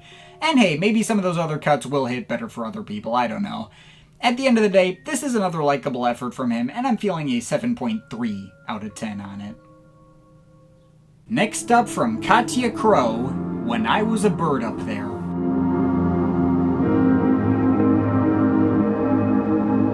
Next up, here we go with another solid collection of emotional ambience from Katia Crow. This is a mini album he's put out with the small-time indie label Analog Amigo Records, both digitally and physically in the form of a limited cassette run. He also did a limited cassette run of his last album, Whispers from the Block Obscure, with the label, although I think that's sold out. Anyway, this new project is pretty good, not among his most essential work ever, but there's some good stuff here. I was a little worried by the project's opening stretch, which was all mildly pretty but indistinct melodic drone pieces, like About Sharp Feathers in the title track that didn't really leave any impression on me. I guess the brighter synth arpeggios on the album intro, Bird Named Patrici, were nice, but still not the kind of thing that stopped me in my tracks. That opening stretch almost had me considering not covering this project out of a lack of things to say, though after those first 3 cuts, the album does pick up for me with some really dour and emotionally heavy piano cuts. My Wings Are Tethered in the Wind hits me in the same way as the darkest piano tracks from Aphex Twin's Drux, and the 2-parter Aloft Above the Eastern Sands slowly transitions from that dour tone into other piano pieces that feel marginally more uplifting but still very forlorn. That was all really nice, and then we're hit with this far more striking cut, Because the Mountains Do Not Laugh, that has all these much brighter and more upfront keyboard cascades and synth harpsichords that occasionally add up to like an 80s new age kind of vibe. There's even some like electric harp textures in there that sound a little like Andreas Vollenweider's harp. That's fucking sick. I did not expect a track like this on a project that had been sticking to such a downbeat mood up until that point, but I'll definitely take it. Almost certainly my favorite cut here. And finally, the album ends by sort of going full circle on the track Bird Named None, which is a variation on the intro track that also twists itself into a weird experimental noise piece by the end. Bit of an odd way to go out, but it works. So yeah, When I Was a Bird Up There is a nice time for what it is, maybe a bit on the uneven and scattershot side, and takes a while to really get going for me, but the good stuff here is worth hearing, and as a whole I enjoy it about on the same level as other projects of his like Klaus Borealis or ElSaffar. It's worth checking out if you've enjoyed any of his stuff in the past, and I'm overall feeling a solid 7 out of 10 on it. Next up from Kid Spatula, Juicy.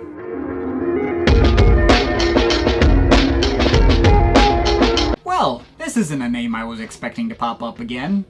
I'm not talking about the artist behind that name. Kid Spatula is just a side alias for Mike Paradinas, aka Music. And of course, that guy's been putting out tons of stuff over the last several years, so a new project from him under a side alias is not necessarily a head-turning story in itself. Though it has been many years since he used this alias in particular.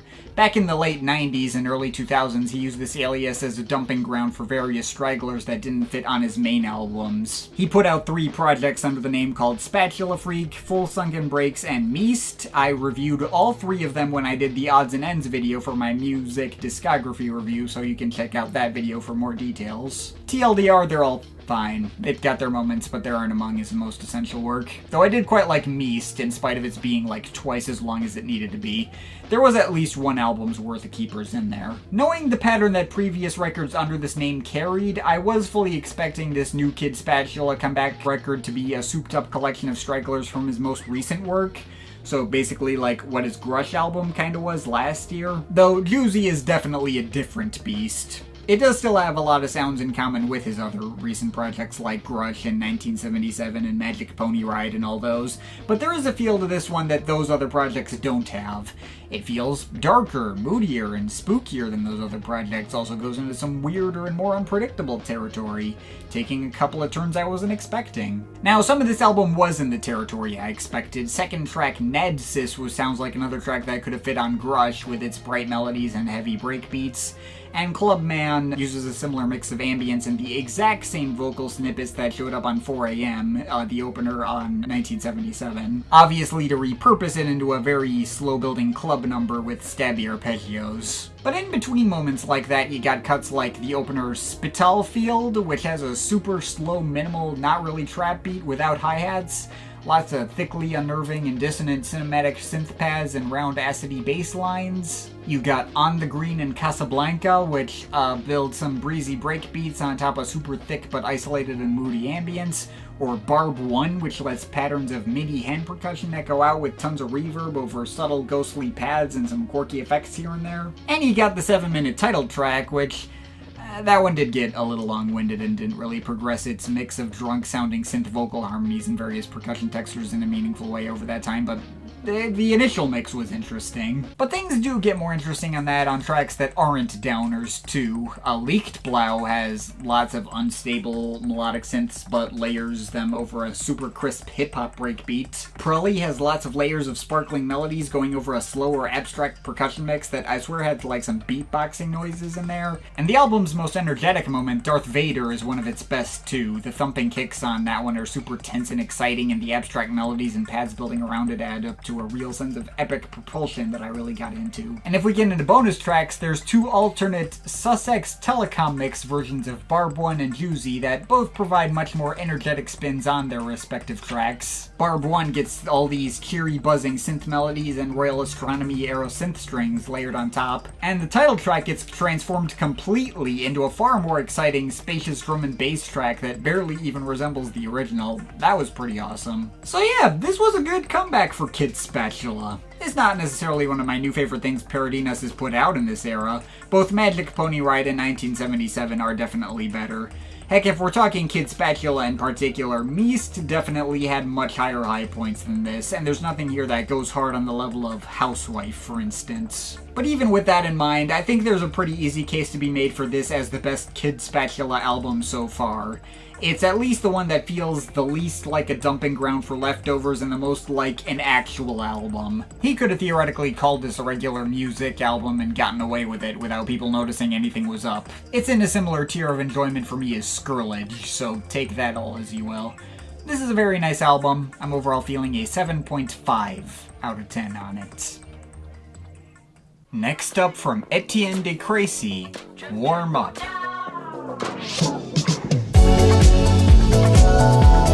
Okay, here we go, second day of recording, and this is a name I sure wasn't expecting to be covering in a roundup like this. Etienne De Crécy is one of the OG pioneers of French house, and specifically the more chill side of that scene, sometimes known as French touch. This guy briefly produced for the band Air right when they were first starting in the mid-late 90s, that was unsurprisingly how I first came across his name, and he's worked with lots of other artists on the scene like Alex Gopher, Philippe Zdar of Cassius, Mr. Learn, DJ Maydi, among many others. He's probably best known for his Super Discount series of albums. The first volume from 1997 had crossovers with most of those names I just mentioned and was like this kind of faux experimental chill filter house thing with a bit of a loungy edge to it in many moments. Ostensibly presented as a various artists comp, although most of the tracks were just Crécy under different aliases. You can hear the beginning of formulas that many other French house and much later vaporwave and future funk artists would copy off, and it's a lot of fun. The other two Super Discount albums barely sound anything like the first. Super Discount 2 in 2004 switched pretty heavily into a more of a hard-hitting electro-influenced style, although still keeping a similar sampling style and some of the funkier elements of the first volume. A lot of people consider that to be the best in the series, and I can see why. It's at least a close race between that and the first one for me. A full decade after that, Super Discount 3 in 2014 went full commercial electropop and was pretty okay, although not quite as good as the first two. The jump between his early classy jazz sampling stuff and an album featuring Asher Roth on one track and a track called #MyAss might be a bit of a leap to make your audience take. Oh yeah, and in between the first two volumes, he put out an album called Tempo Vision in 2000, which pretty much bridged the fairly extreme stylistic gap between the approaches of Super Discount 1 and 2. It's pretty good, though a bit on the background music-y and aimless side. But yeah, that's his catalog. De Crécy may command a lot of respect for his place in helping pioneer this genre, and his albums are deservedly frequently recommended to this day for anyone looking into the French house scene. But the guy almost never releases albums. Super Discount 3 came out 10 years after 2, and it's been over 10 years since that album now as well. I'm not gonna say I had any idea what to expect out of this latest offering, seeing as how he's made each album so wildly different, but as it turns out, it's kind of a mix of all his previous eras at once. Primarily a mainstream adjacent electropop record, but one that takes a lot of the classier, jazzier, and funkier elements of his earlier work. The sound of this is really close to that Knit album from last year, Big Bang Puzzle. That guy was already clearly copying directly off of De Crécy's playbook, and I think I even said as much when I reviewed that. But I really liked Big Bang Puzzle, and I ended up really liking this as well. It's not nearly as quirky as that album, and doesn't try anything weird or experimental, though that might work to its benefit since what we get instead is just a load of really freaking solid French new disco and house grooves that are really bright and colorful and to the point with excellent pop tunes to go alongside all of them, with nothing to distract from that simple focus. The house pianos and synth strings on opener Whirled Away with Alexis Taylor are a super striking way to pull you in. Tracks like Karma with Olivia Marilotti and Ignition with Sugar Pit provide really strong, straightforward new disco grooves. There's a crossover with Quiero Quiero Bonito called Small Screen that goes over just about as well as you'd expect, and has all the chill cotton candy pop fluff I'd want. And my favorite track I think might be the penultimate track, We Can Have Fun with Caroline Rose. The fluffy disco groove of that one has all these dreamlike electric pianos to surround it that end up having a similar appeal as my favorite moments from the first Super Discount, but given a modern commercial production sheen. But there's also a bunch of hip-hop crossovers on this album that go over surprisingly well, most notably With You with Masterpiece and Frank Leone. Just really smooth hip-hop beats and rapping that fits quite well aesthetically with everything else.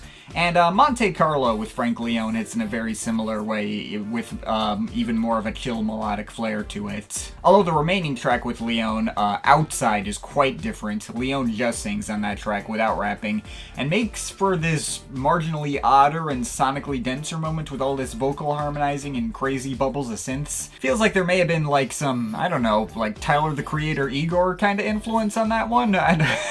I don't know. Not every track is necessarily a home run. There are cuts that don't leave that strong an impact, like Brass Band with Peter Von Poel and Take It Away with Sports. Still all good tunes, just not standouts in comparison with other tracks I've mentioned. There's also a crossover with Damon Albarn, of all people, that I was kinda lukewarm on. Though I think that's just because I'm not much of a Damon Albarn fan and I don't love his vocal tone here. The actual tune and De Crécy's instrumental are still really nice, so I could easily see that being a big favorite for other people. So yeah, Warm Up is a really solid comeback for De Crécy. I may not enjoy it as much as Super Discount 1 or 2, but it's definitely better than Super Discount 3 and Tempo Vision.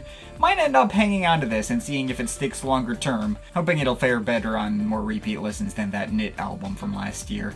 I can recommend it to anyone in the mood for some well-polished commercial French house and electropop, and I'm feeling a 7.7 out of 10 on it. Next up from Cathode Ray Tube, All Labyrinth, No Minotaur. Okay, so this next random find was actually a recommendation from Patricia Taxon. She just sent this to me via Blue Sky out of nowhere one day, so I had to check that out. I didn't even realize she technically had an account there before then. So Cathode Ray Tube is an IDM artist based in Maine. I'd never heard of him before now, but he's apparently been at it since the late 90s and has been pretty dang prolific over the years. Though I haven't heard anything else he's made aside from this latest album. And the results are pretty interesting. There's influences from all over the map. The Bandcamp tags only list ambient, dub, electro, and IDM, which are all technically accurate. The dub part stretching it a little bit, but kind of makes sense from certain angles. But there's also elements of classic techno, breakbeat, acid, mild experimental noise, and certain specific strains of bass music and dubstep in there too. This is an album that hits you with non-stop journeys through various mixes of classic 90s inspired techno sound design in large-scale abstract and open-ended compositions. The pads, arpeggios, acid patterns all sound kinda influenced by those old 90s ambient techno and early IDM scenes, with maybe very slight nods to 70s Berlin school here and there. But the beats are harder hitting and crisper and feel more modern. The percussion textures in particular feel more pulled out of the bass music and dubstep adjacent worlds, so even if the influences are obvious, it never feels like a pure throwback.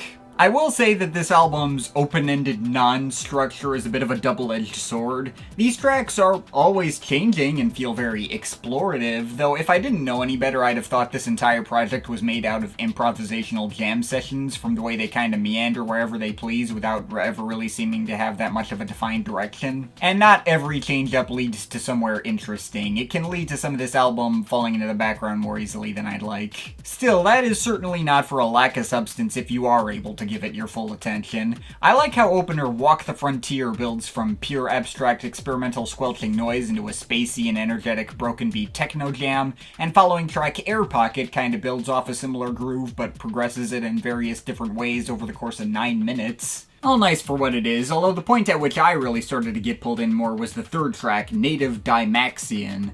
At first this track feels very subtle and sparse with its thicker percussion tapping away over some fuzzy negative space, but it builds up into a sort of catchy bass line that reminds me a little of Audiker's Eggshell, and then adds all these very pretty melodic pads to join it, and I found that really striking. Beyond that, I think my favorite track here might be the next one, Cosmischer Witz, for being easily the album's heaviest banger and bringing in a bunch of classic breakbeats, which really kicked up the energy level as they go up against propulsive one-note synth arpeggios that act in the place of acid synths without being acid. I also thought the playful bass lines and breezier beats of The Kiss made for a solid semi-catchy headlight.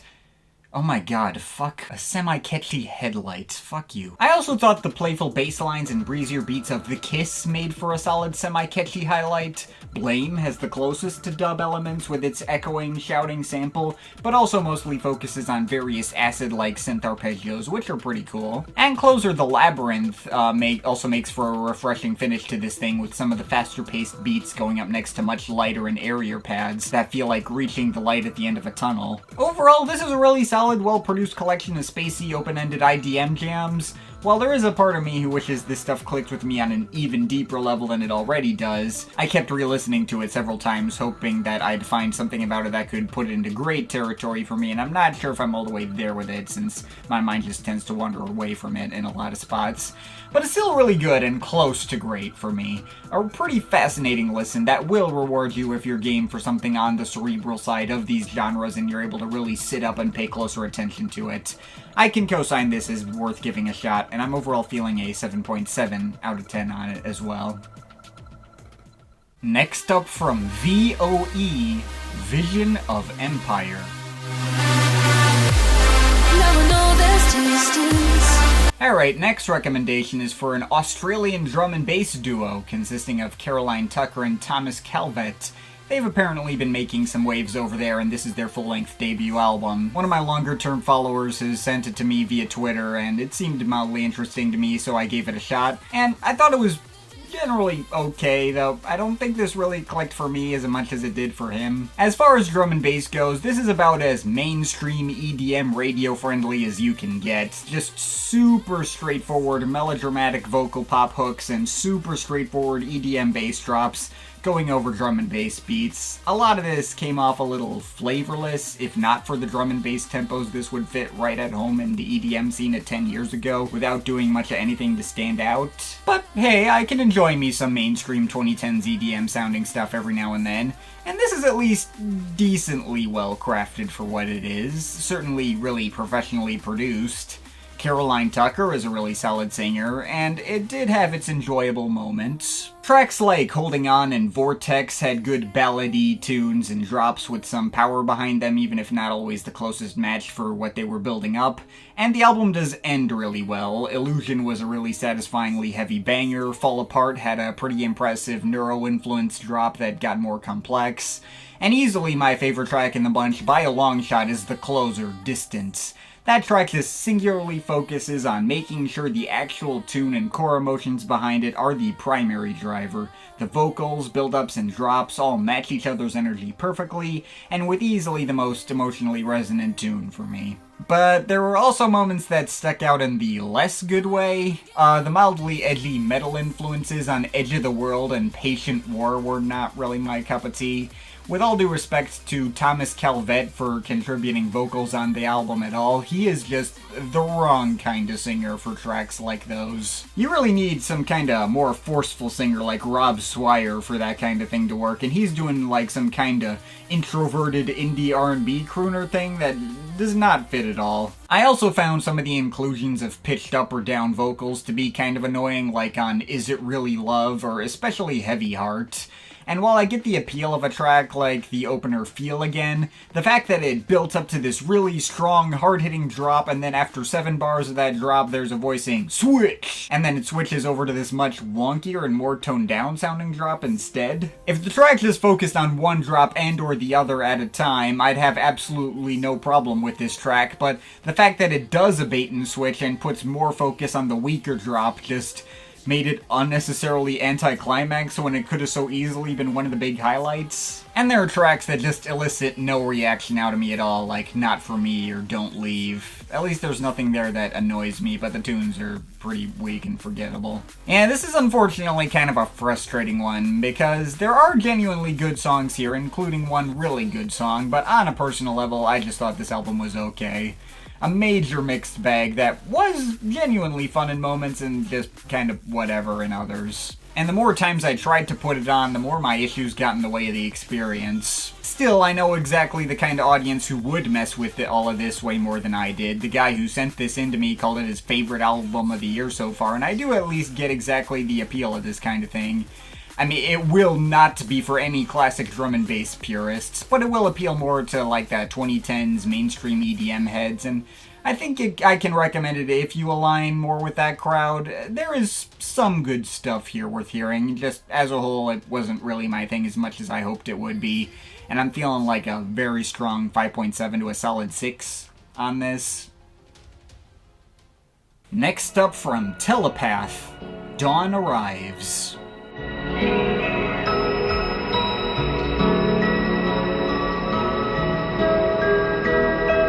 Well, this was not a name I've thought about in a long time. Lou Chlorilla, aka Telepath, is a new age and vaporwave artist, best known for being one half of 2814.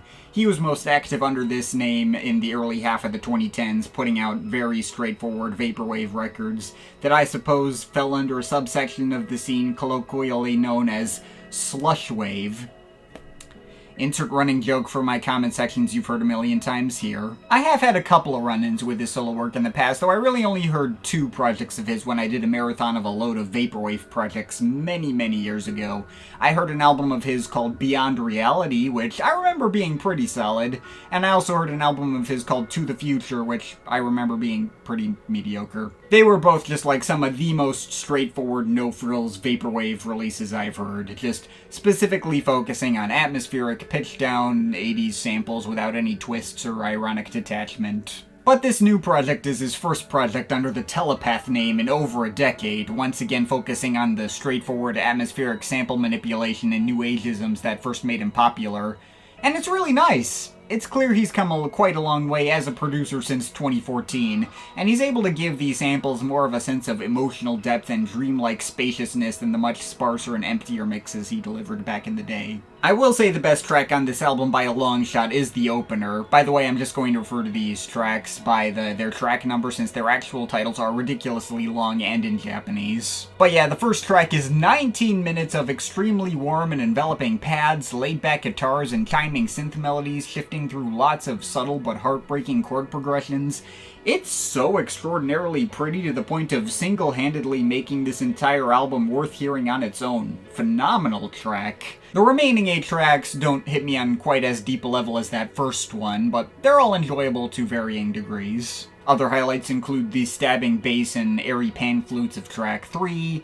There's track 7, which I think reprises some elements from the first track, but recontextualizes them in an airier and higher pitched mix with MIDI fretless bass. Track 8 is one of the more traditional vaporwave sounding tracks, with reverb-soaked 80s new age J-pop-ish instrumentals, and creating a solidly emotional tune out of its sample loops, and I like the cascading marimba sounds on the closer as well. There is a bit of a minor lull in the middle of the album, album. Track 4 focuses on some warm solo acoustic guitar performances covered in reverb. Track 6 also goes for a very straightforwardly slowed down J-pop sample that was nice, but not really a standout. And track 5 was a little bit of a clunker for me, as it focused on that one particular texture of twanging 80s guitar that I've never really cared for. Tracks like these would all be well and good, and I can easily imagine them being notable highlights for other people, but if you're not interested in the core sounds and loops being focused on in any given track, you will have to sit with them for a long time. I mean, tracks 4 and 6 are both over 14 minutes long, so that's not ideal. The hour-and-a-half total running time of this album is going to be a commitment for anyone,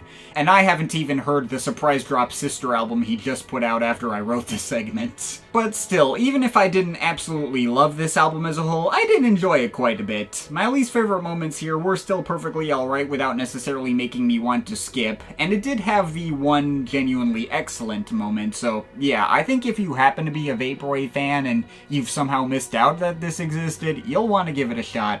I'm overall feeling a strong 7.5 out of 10 on it. Next up from Optometry, Lemuria.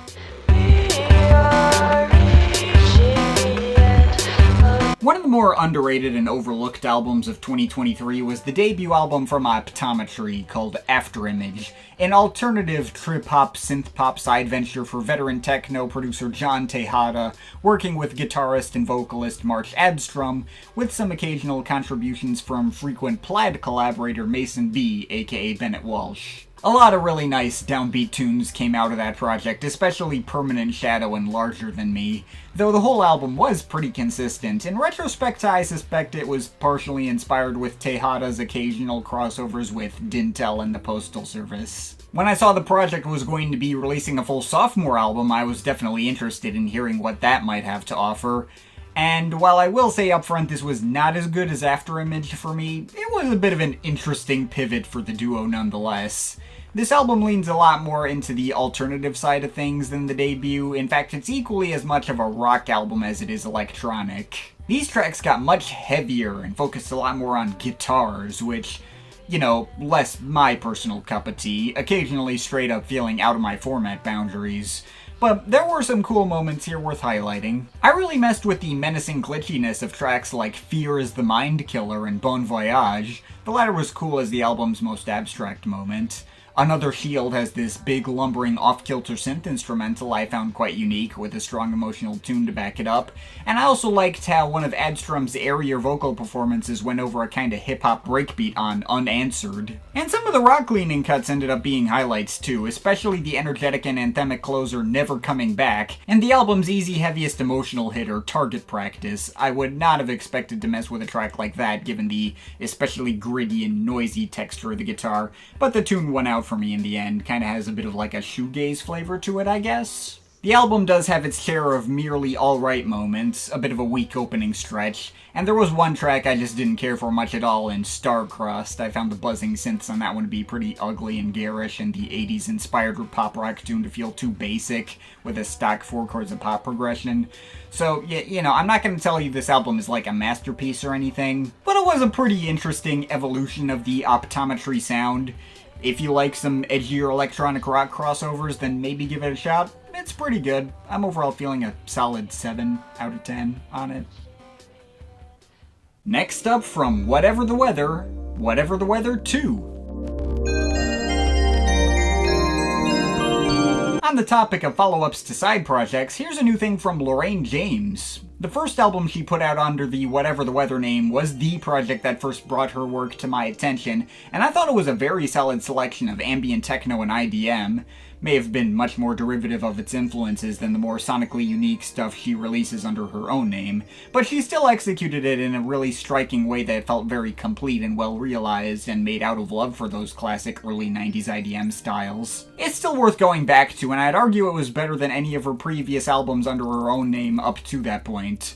although the 2 albums she came out with after that I think might still be better. The first Whatever the Weather was strong enough to not feel like a side project, though the sequel we've gotten 3 years later does come off a fair bit more like a side project to me by comparison. This is definitely the lowest stakes feeling project I've heard from Lorraine James so far, much more ambient-centric than the first Whatever the Weather, and just kind of meandering and freewheeling like a bunch of semi-interconnected, loose impressionistic sketches. It feels less overtly labored over than most of her other stuff, and there's a bunch of tracks here that just feel like they could be ambient melodic improvisations that don't really go anywhere. But hey, as far as minimal ambient IDM sketches go, this is still a pretty decent collection of them, and will do you well if you're just looking for a bunch of background music IDM beats to study to. Highlights include 20 Degrees Celsius, which shows her chopping up what sounds like a field recording of her talking with her friends with some occasional sounds of like a phone vibrating,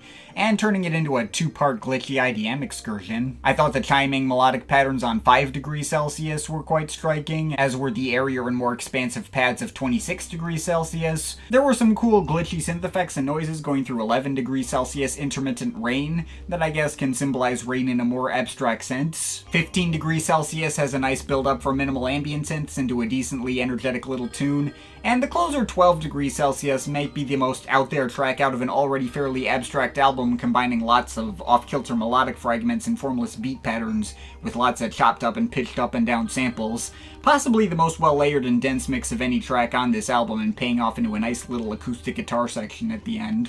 But yeah, that's about all I have to break down here. The rest is generally fine and all pleasant to have on in the background, but not the kind of thing that really sticks out to me in the grander scheme of this genre. As someone who's heard loads of albums in this vein over many years, I'd be lying if I said I thought this project was likely to stick with me longer term.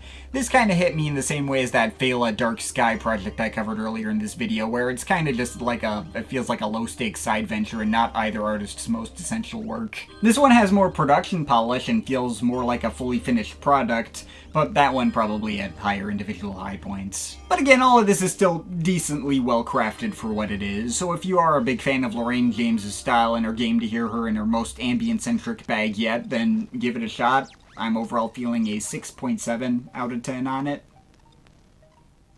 Next up from Polo Pan, 2222.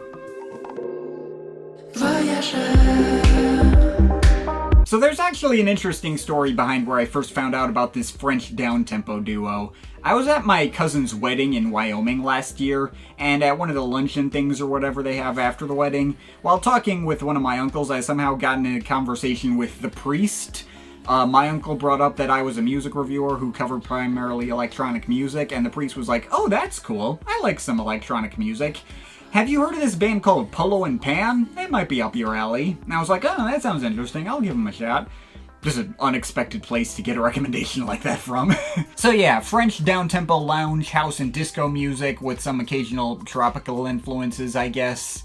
This is their 3rd studio album to date. Their first album, Caravella, sits along like the Tosca and Thievery Corporation lines, but much more obviously French. Just fluffy, cotton candy down-tempo with a few house-ish cuts thrown in there. And their second album, Cyclorama, leaned more into the commercial Kygo side of tropical house, with more of an actual pulse on average, but also much more ready to soundtrack smartphone ads. Building one track around an on-the-nose sample of Magic by Pilot was certainly a choice. Though it had a pretty kick-ass classical crossover track called Requiem, so I guess that cancels out. Also, the second half was much nicer in general than its first half. Both projects were alright to me, but not anything special, just very 6 out of 10 kind of stuff. And this third album is also just alright to me, if not really anything special. In some ways, this album is an improvement on their first 2. It does have more pulse than their debut, and doesn't have any of the annoying smartphone ad-ish moments their sophomore effort did. Though in other ways, it's not really an improvement on those albums, mostly in the way this is probably the album of theirs that generated the least of a reaction out of me. It's just a decent collection of mildly loungy house pop, and that's about it. The most middle-of-the-road commercial chill disco pop formulas you've heard, with just barely enough slightly odd flavors introduced to make sure it technically has a personality. Like the nice orchestras introduced on tracks like Paradoliers or Nenufar, or the airy Spanish vocals on the latter track. Or a track like The Mirror, which randomly bursts out into a legally distinct version of the synth bass line from Donna Summer's I Feel Love. A couple of loungy tropical cuts in the style of their debut, like 2223 and the mostly forgettable Bluetopia. There's A Different Side of Us, which reduces itself down to like minimal snap beats and a bunch of neat R&B vocal harmonies. Laszlo has some 70s talk boxes and nice pianos. The album intro has a child narrating a love story between a piano and a violin that's kinda cute. And there's also the very odd, not really centerpiece Summer Is Almost Over, which floats from like a mix of 70s singer-songwriter guitars that sound like Queen's crazy little thing called Love on Downers, going up next to the sound of someone banging on the side of a metal barrel, before evolving into some more ordinary pop radio disco grooves and also having some change-ups involving strings or organs or new chord progressions. The actual tune is whatever, but it is interesting. The regular pop tracks here are all decent too, and often provide a bit more energy to these mixes, like on Petite Etoile or Disco Nap. Boy, if the latter title isn't emblematic of Polo Pan's entire brand. And also the album ends pretty well with La Nuit, which both brings back the orchestral elements and probably has the most expressive guest singer in Arthur Tabul. I don't dislike any track on this thing, but there's nothing here that really moves me beyond the most surface level of, this is kinda neat, or anything that makes me want to come back and experience a second time. All of it is just kind of there. If anything, I suppose hearing this might bring back some of my lost appreciation for Nit's Big Bang Puzzle from last year. As much as I overplayed that album, it's still way more fun and creative, and the Etienne De Crécy comeback I talked about earlier in this video also pretty much makes this entirely redundant too. It's kind of the same thing, but with much more life and energy and actual good tunes. But it's not like this is gonna ruin anyone's life either. They did their thing respectably enough and brought some interesting ideas where I don't feel like my time was outright wasted. I'm not gonna say you really need to go out of your way for it either, it's just another alright effort from an alright band, and I'm just barely letting it off with a solid 6 out of 10. Next up from Smogo, Submit to the Forest.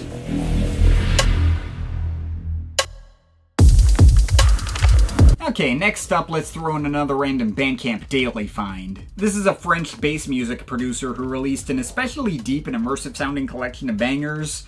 There's not necessarily a lot of substance here with 5 tracks over 25 minutes of music, and there's not much you're gonna get in the way of melody, but I did find the especially big and imposing tribal textures of these cuts to be pretty dang striking. It's something of a similar vibe to when I heard Batu's debut album Opal back in 2022, if maybe not as out of the box as what that project had to offer. All these tracks kind of go for the same sort of vibe of menacing soundscapes with various different tasty percussion textures going over lots of reverb-soaked bass rumbles and growls. But each track gets that vibe in a different way, be it the more traditional 2000s atmospheric dubstep approach to Opener Sauvage, the wholly ambient Mind Poison, the more tribal flavors of the title track, which bring in much more organic percussion textures, the skittering halftime techno beats of Zencore, or finally the full-on industrial techno of Future Wisdom. It's a short project that may not have much to it, but it's one with a lot of cool sounds to sink yourself into. I can definitely recommend giving it a shot. I'll give it a 7.5 out of 10. Next up from Psy Cubed, 6-Dimensional Space.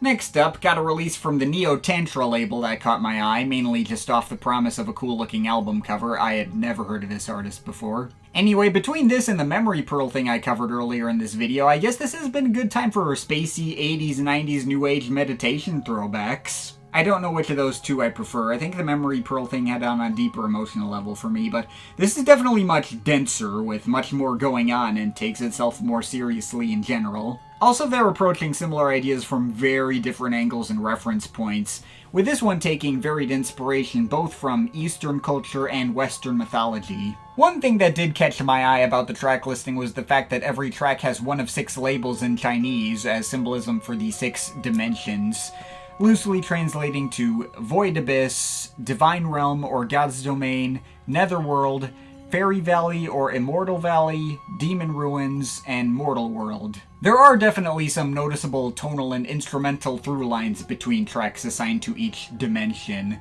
The Void Abyss tracks, such as Opener, Zero Point Field, or Delta T, tend to be more purely synth excursions, floating through spacey ambient textures that maybe loosely mirror the synth pioneers of the 70s, and segue into each other quite nicely, aside from Omega, which is just off to the side. The third track on this album, which is titled like an upside-down V, is a particular highlight for taking its sound into marginally darker territory with some light, plucked instrumentation, I guess. The Divine Realm tracks, Ethereum, and the closer Mother Earth's Embrace, I suppose, provide a brighter and more positive and uplifting take on some similar sounds. The latter is unsurprisingly the more dynamic of the two, having to end the album on a warm hug sort of note, while the former is just kind of a bunch of squirty pads that are there. Also, with a different spelling of the latter track's title, I know is trying to distance itself from the idea, but it still I look at that and think of the cryptocurrency, which isn't ideal. Now, the Netherworld tracks are where things get particularly interesting, since this is where the Asian influences really start to become much more overt. That's Morning Fields and The Last Flower. They're kinda two parts of the same whole, really, but Morning Fields in particular gets way more organically textured than anything else on the album, with wind chimes and shakuhachi and whatever Asian stringed instrument is being used there. Super striking and caught me off guard in the best way. As did the Demon Ruins tracks, Eclipse Requiem and Reduced to Cinders, which make for an abrupt shift into mixes of abrasive distorted breakbeats and old school acid synths. The former in particular is a total banger, and the latter manages to fit those more abrasive elements into a much more peaceful emotional moment. I also quite like the Mortal World tracks. That's the 3-track run of Walk Along the Lonely Street of Dreams, Twilight Machine, and Time Was Wasted.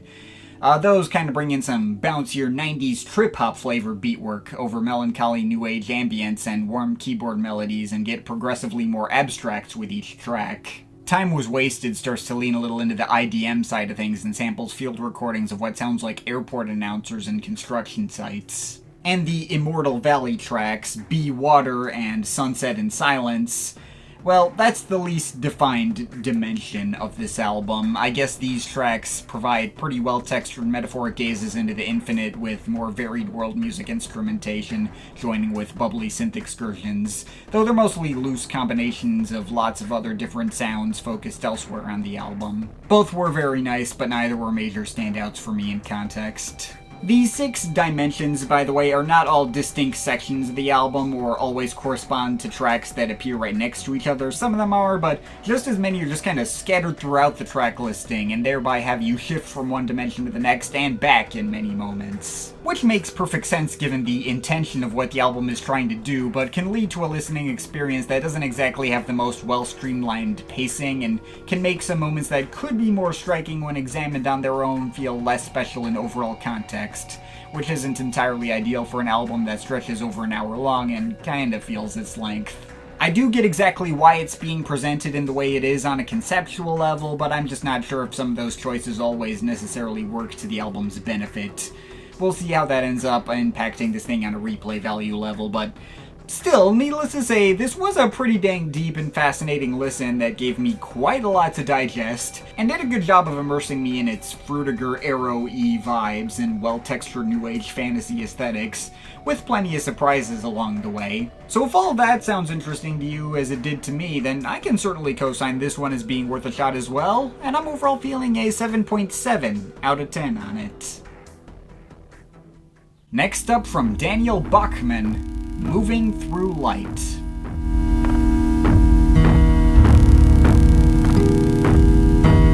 Next up, we got a new project from experimental folk producer and guitarist Daniel Bachman. It seems this guy has been continuing to stay active and prolific in the wake of his Almanac Behind album in 2022, seeing some minor success, with more albums that have a similar sound but come about it from different angles. He's already got another album after this one that just came out a few days ago as of recording this, called As Time Draws Near, which appears to be adapting Almanac Behind's concept into a short story with companion soundtrack that's over an hour and a half, and seemingly half pure field recording. Check that out if you're interested. But anyway, I was mildly interested in this project, seeing as it was touted as being an album entirely made out of his edited and processed guitar performances, twisting solo guitar into lots of different shapes that often had an electronic tone to them in an experimental collage style. That sounded really intriguing on paper, although while the album is generally neat in execution, it's not necessarily the kind of thing that pulled me in as much as I'd hoped. While there is some variety between tracks that can range from expansive and intense drones to tracks that have a bit more rhythmic quality to them with very mildly pulsating thumping sounds in the background, to tracks that just play solo guitar more straight, all of it kind of adds up to the same vibe. And while I'm theoretically cool with that too, since it's an ambient album, the ideas can feel pretty limited in scope and end up getting kinda stale over the course of an album that runs on for 74 minutes total. It has its moments. Tracks like There Is a House in the Distance, Enter These Rooms, or Tight Tangles of Being intersecting in every direction have some solid forward momentum to them with their very light rhythmic underpinning. The 11-minute centerpiece Fall Into Out To has a bunch more of the more electronic feeling excursions I found interesting. And the sun bending through the glass is a nice, much warmer and more uplifting solo guitar moment in the middle of an otherwise fairly dark and foreboding sounding album. But for the most part, the experience just runs together for me, which, again, isn't necessarily that much of a problem for a project of this specific style, which is clearly trying to add up to a very singular vibe and primarily be an ambient drone album, but I don't know, I guess other Daniel Bachman albums I've heard gave me more substance to latch onto in the finer details. This is still the kind of thing I can respect for Bachman's creativity and unique style that can't be mistaken for anyone else, and I can see it hitting for others more if that kind of thing sounds like your speed. I just don't really see myself keeping this one around if I'm being honest. And I'm overall feeling a 6.7 out of 10 on it. Next up from DJ Cozy, Music Can Hear Us. Next up, we got a new one from German minimal house and downtempo producer DJ Cozy. This guy's had quite a bit of acclaim for a long time now and has been at it since technically the end of the 90s, although only sporadically releases actual albums. I've known of his existence for a while now. I first found out about him when his last album, Knock Knock, got a decent amount of attention when it came out in 2018.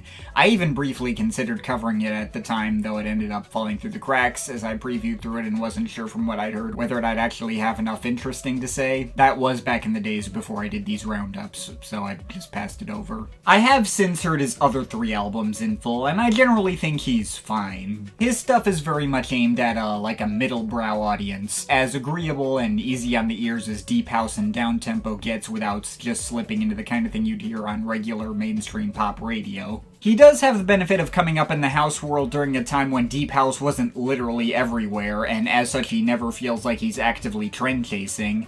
There's just barely enough unique texture to his mixes meant to appeal to marginally more underground audiences, and all of his stuff is very pleasant. The fact that he's worked with Caribou and Apparat is very fitting, since that's pretty much the exact audience his stuff is designed to appeal to. I just wouldn't say any of his stuff is the kind of thing that moved me on that deep a level. His debut, Cozy Comes Around, is some well-structured, if fairly vanilla minimal house that evolves like a meandering stream of consciousness. His sophomore album, Amygdala, showed him trying to make each song more distinct and bring in some indie vocalists here and there. And Knock Knock kinda moved further in that direction with a lot of nice vintage pop and soul sample cut-ups. Kinda feels predictive of the sound someone like Fred Again would try to capture years later, while being both more well-polished and less commercial-minded. All these albums are nice and have their standout moments, but aren't really anything exemplary in the grander scheme of these genres. Even the very best of what I've heard from him doesn't touch the best of what his contemporaries like Caribou or especially Fortet have done. Anyway, after a long absence during which he produced an album for Roisin Murphy, right before her unfortunate transphobic comments, he's come back with this new album that aimed to get more psychedelic than his previous work, even going as far to proclaim in its Bandcamp description that this record is the most potent legal drug currently available on the open market. Press X to doubt. I mean, this album is fine, but it's easily his least consistent offering to date. There are a handful of solid heights on here, but also a lot of mediocre filler along with some outright misses, and I don't feel like the whole cosmic trip theme really plays out for the full length of the record. I think the theme applies well to the album opener, The Universe in a Nutshell. I really like the mix of organic percussion going up next to harpsichords and sitars calling back to that psychedelic era specifically. It feels pretty grand, sweeping, and immersive. But the vibe it creates is kinda ruined by the next track, Pure Love, which features a heavily auto-tuned, semi-yelpy vocal performance from Damon Albarn of all people, which I found super obnoxious and grating. Weird that this is the second album discussed in this roundup where a less than flattering Damon Albarn performances ended up making a track my least favorite on the album, though I will easily take his appearance on the Etienne De Crécy thing over this, since that at least had a much better tune. But from there, the album gradually settles back into more of the same kind of mildly pleasant down-tempo and house vibes you got on older albums of his, without really committing any further to the psychedelic theme. Just kinda sticking to rather safe and generic formulas for him. Now, there are still major highlights to note past this point, psychedelic or not. I really like the vintage soul sampling on Wie schön du bist. I think Unbelievable with Ada is sufficiently trippy with some cool off-kilter synth arrangements and minimal percussion taps going up next to lots of richly layered vocal harmonies. I thought the classic breakbeat arrangements on Brush Cutter were fun and solidly hard-hitting, and they transition pretty well into a cool 8-minute house epic in Bush Taxi, which features a lot of neat fluttery flute riffs and satisfying progressions. Also, the album has a nice, unique-sounding, heartfelt closer in You Maui with Mareru, featuring this chiming, almost gamelan-esque blend going up well against some more vintage samples. But there's also lots of tracks which just kinda come off bland and uninteresting to me. The track with Sofia Cortesis kinda wastes its potential with a limp and flavorless bare-bones instrumental that goes nowhere. The track with Marcus Aker of the No Twist goes in one ear and out the other, and I forget it exists immediately when it ends. There's a loosely Latin-flavored instrumental called Aruna near the end, which is pretty generic. And on the topic of generic Latin flavors, both of the tracks with Soap and Skin may as well just be interludes that add nothing to the experience. I'm a little on the fence with the German vocals from Sophia Kennedy. She's alright enough on Darefall, which does actually maintain some of the psychedelic folksy vibes at the very beginning of the album. That track's fine. But she can't do much to save Die Gondel, which has a way more sour and unpleasant tone to it while also being more instrumentally bland. And then there's The Talented Mr. Tripley, which is also a total misfire, with all these bland indie vocals having weird digital vibrato effects applied to them trying to be freaky and trippy, but only succeeding in being annoying. Although I guess the second half of that track getting more melodic and expansive isn't as bad. But yeah, that's music in eras. It's got plenty of individual standout moments worth hearing, but the hit-to-miss ratio is rough at best, and there's lots of stretches of this album that I just wasn't really having any fun with and left me with no urge to listen to this thing in its full entirety again.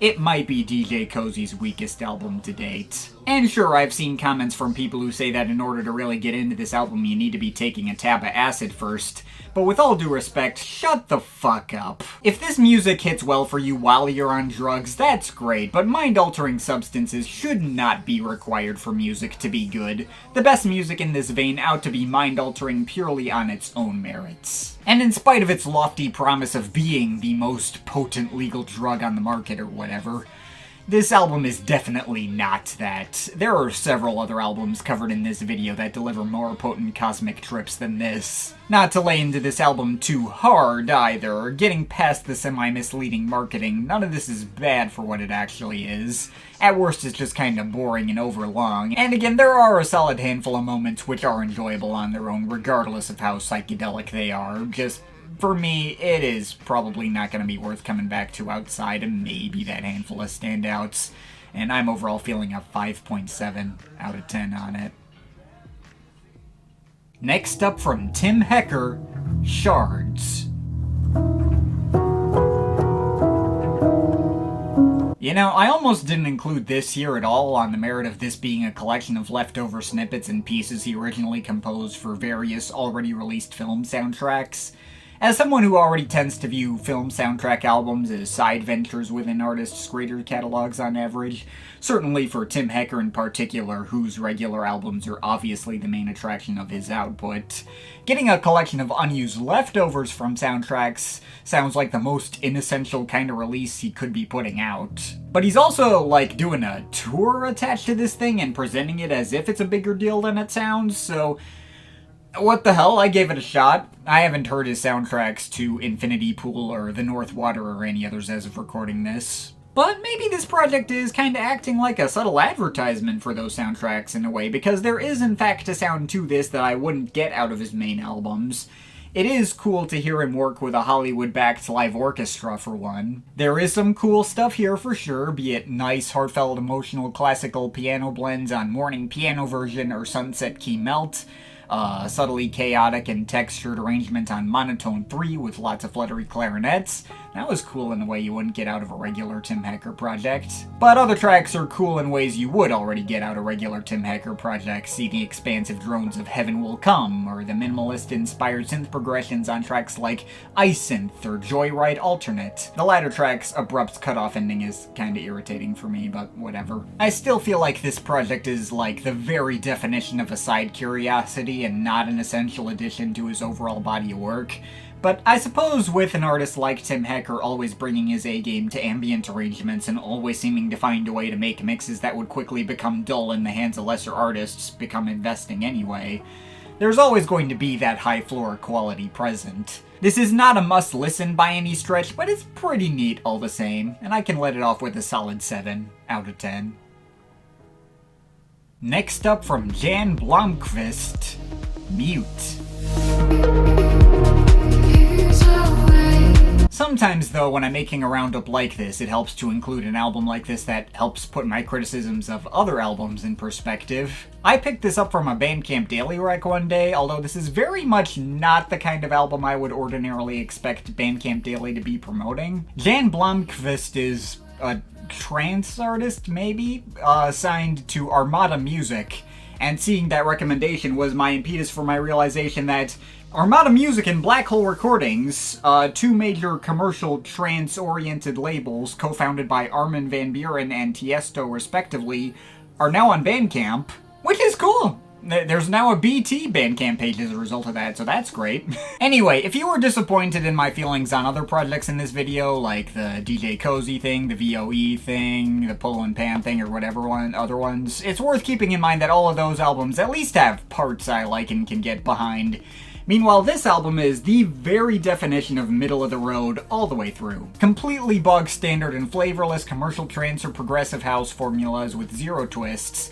The closest thing to a personality this album has is maybe the breathy tone of vocals that I think Blomqvist provides himself, or maybe it's just someone else uncredited, I don't know or really care. And there's absolutely nothing to differentiate these cuts from each other either. I guess the track Underwater has a decent hook, so does Midnight Sun with its female vocal from Natasha Polke. The Robot Test has a kinda cool bassy synth riff that's kind of a less memorable counterpart to what Deadmau5 and Cascade did for the KX5 track Alive. Seems like a bad sign when a track that reminds me of KX5 is technically an interesting highlight. And yeah, I have literally nothing else to say about this stuff. Now, to be fair, none of the album is remotely unlistenable. All of it is competently produced for what it is, with okay mid-tempo melodies, none of which are actively irritating. It's all serviceable as generic, sorta trance house-ish background music, but it's all at best like a mid-lower energy vibe that neither gets you hype nor creates a compelling headspace to immerse you in. It's about as much of a nondescript nothing burger project as you can get with absolutely nothing that grabs my attention, and yeah, that's about all I got. Sorry if you did genuinely get something meaningful out of this. I don't want to take that away from you if you did, and I think that's great that you could hear something in it that I didn't, but yeah, I don't really hear anything about it that I could actively recommend to people, and I'm overall feeling a 4.7 out of 10 on it. Next up from Frequent, Photophore.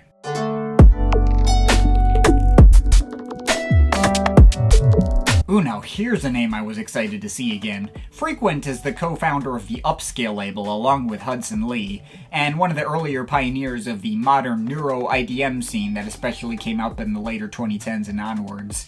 He had a great debut album called Reconnecting in 2017.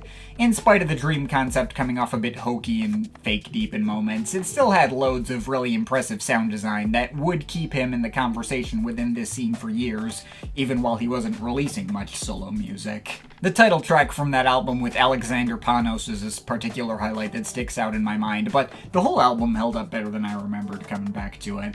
But yeah, Frequent may have kept busy in the time since Dream Recall with plenty of various features on other people's albums and remixes and one-off loose singles and the like, but obviously the announcement of a new full solo album 8 years after his last one got my attention quite a bit more. Although this new one is almost nothing like Dream Recall, where that album was much more on the flashy and hard-hitting side with its DNA taken from the surrounding aggressive 2010s dubstep and EDM scenes, this album is much more on the down-tempo and ambient side of the genre, a lot closer to what his close colleague Hudson Lee did with his last album Light Dancer, incidentally. Now, Frequent tends not to have as much of an ear for emotional melodies as Hudson Lee or Alexander Panos. His stuff tends to focus much more on simply making things sound cool, which, to be clear, is frequently an asset for him.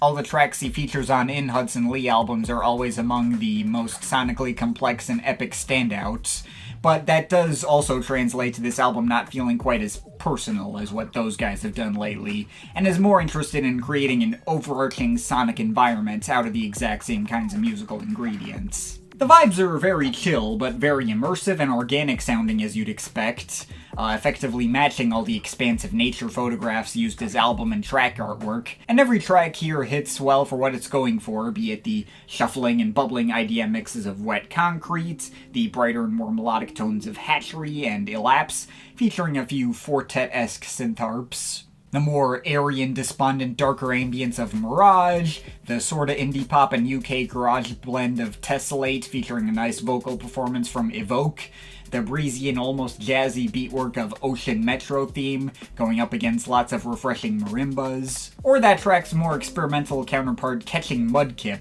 that uses similar lightly jazzy percussion but going over a much more off-kilter and abstract blend of melodic synths and effects. I suppose the least interesting moments for me might have technically been the album's intro and outro cuts, Pollywog, Spawn Pool, and Tide Pools, for mostly just doing away with structure altogether and serving as like synth imitations of watery environments, but they are still pretty dang cool for what they are too. The intro is still quite striking right off the bat and does a good job of setting the mood for the album with all its synth water sound effects, I guess. And I like how the closer literally mimics the sound of splashing tide pools with synth effects while also kind of being like a loose, abstract two-parter. At the end of the day, this album may not have been life-changing or anything. I have heard plenty of albums in a kind of similar vein to this, some of which have done this sound better. But it is a pretty consistently fascinating listen all the same that once again proves Frequent's acumen for cool, out-of-the-box, organic neuro-IDM sound design. I can definitely recommend giving this one a shot if you missed it. I'm overall feeling a 7.7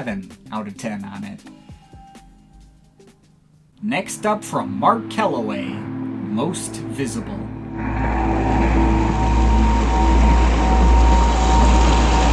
You know, I haven't been following Danish ambient producer Mark Kellaway for very long, but all the stuff I've heard from him has been really nice, and each project I've heard has hit me in a very different way each time. His debut album Late Summer Sequence was a well-fleshed out set of lengthy, evolving emotional drone pieces.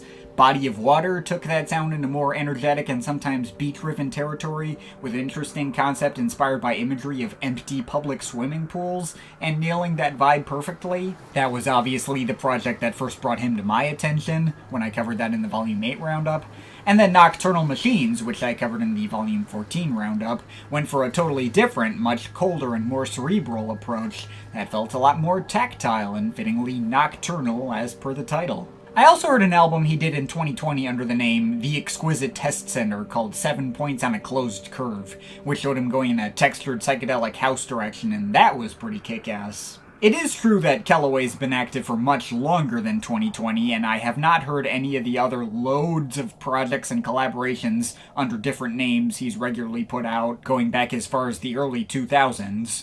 But out of the projects I've heard from him so far, he hasn't had a misstep yet. So of course all of that had me inherently intrigued to see what he might be doing next on this new album, Most Visible. So this kinda continues off the more nocturnal tone of Nocturnal Machines, although the execution is even more ambient and drone-centric than that album. In the Bandcamp description, he says he intended to make compositions that came off in the same way as field recordings, with various rhythms and melodies coming out of formless drift, never really forming regular patterns, but always with at least some kind of internal environmental logic or consistency. And I think he succeeded in achieving exactly that kind of effect, which does admittedly lead to a fairly flighty and background music-y listen that isn't among my favorites I've heard from him, but it's still about as immersive and enveloping a listen as I'd hope.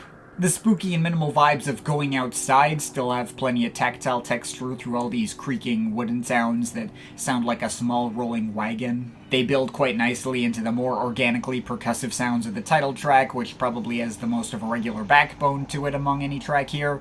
Tracks like Frames and Circumstances and Even With a Little Light cycle through lots of different melodic ambient paths that carry the same ghostly vibes, while other tracks aim to do more to mimic field recordings, if not just incorporate regular field recordings outright, like the more mechanical and rainy amelodic drones of Sunset Mechanics, or the very watery and splashy Recurring Image. And then finally, the album ends on a more expansive 12-minute cut called A Manual for Birds, which starts out with among the most minimalistic and sparse mixes on the album, but builds up some of the most actually uplifting melodic washes on the album as it goes along, making for a satisfying way to go out. Overall, this may not be one of my new favorite projects from Kellaway. I think I might prefer his previous 3 albums under his own name over this, but it is a close call if that, and this still sits around a roughly comparable level of enjoyment for me, and again, there is an experience I can get out of this album that I don't get out of the other ones I've heard from him. So yeah, there's some good, well-crafted ambience here worth checking out. I'll let this off with a light 7.5 out of 10. Next up from Max Cooper, On Being.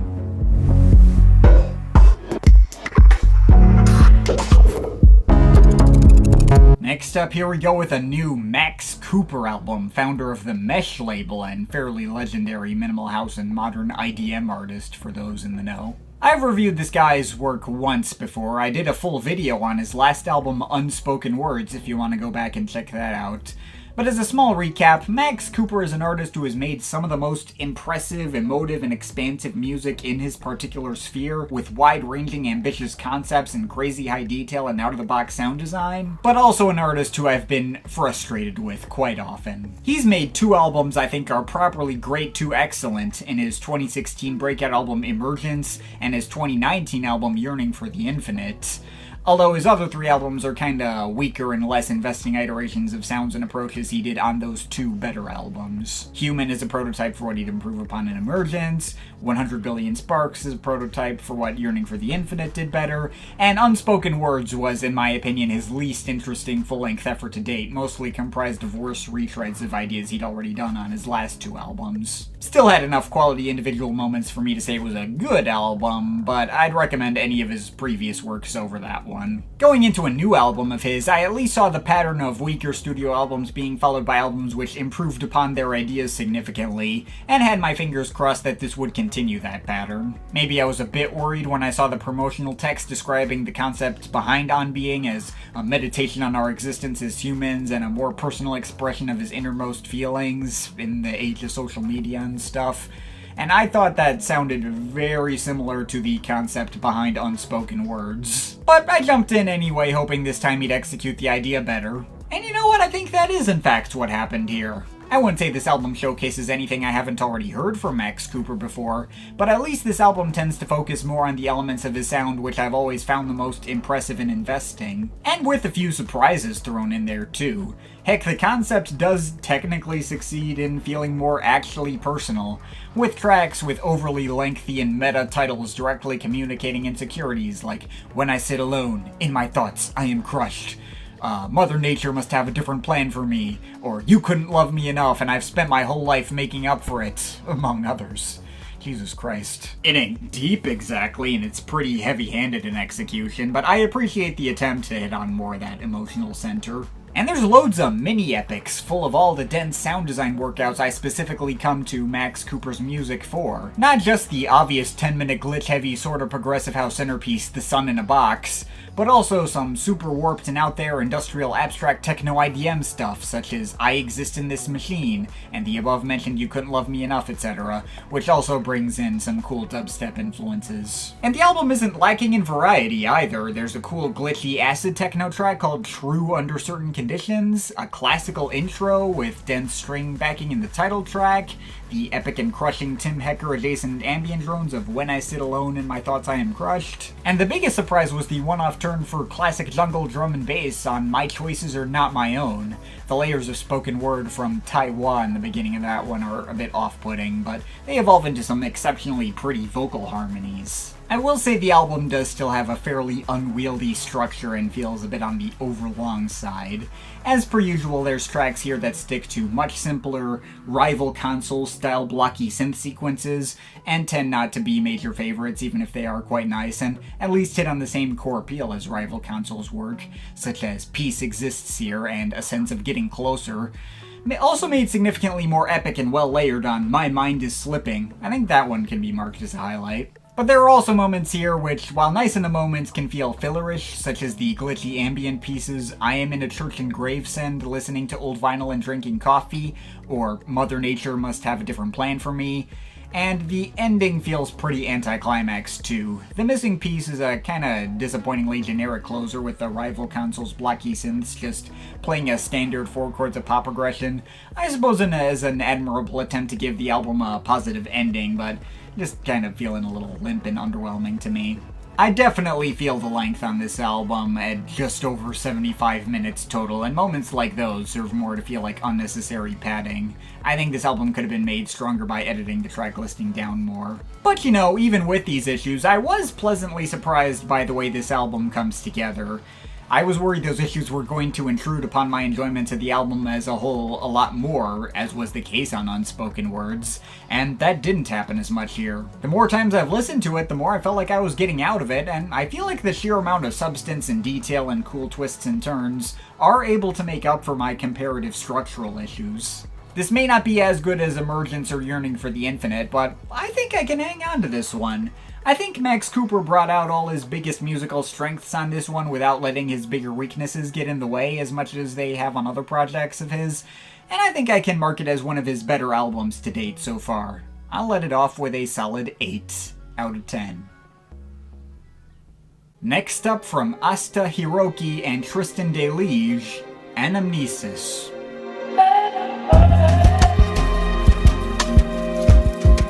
Alright, here's the last random Bandcamp Daily find I got on the docket. This is a duo of down-tempo producers, one British and one American, and they made this really neat, free-flowing new jazz thing, which caught my ears for its super well-textured blend of organic broken beats, lo-fi hip-hop, ambient trip-hop, and, well, jazz. Really warm and smooth mixes of electric pianos, strings, synths, female vocals, care of guest singers Musina and Madeline Rauch, and whatever else. It's the kind of smooth jazzy vibe made by artists with down-tempo electronic backgrounds that's very easy to get to appeal to me. I will say the experience this album provides is on the samey side, and on most listens I gave this thing I found most of the tracks running together. I suspect at least some of that might be part of the point, seeing how it feels like some tracks seem half designed to segue into each other without it actually being a continuous mix, but not every track gives me something interesting to say. But none of these tracks are skips either. They all have their own cool ways to contribute to the vibe, to the point where I didn't even feel like I could pick a least favorite track here.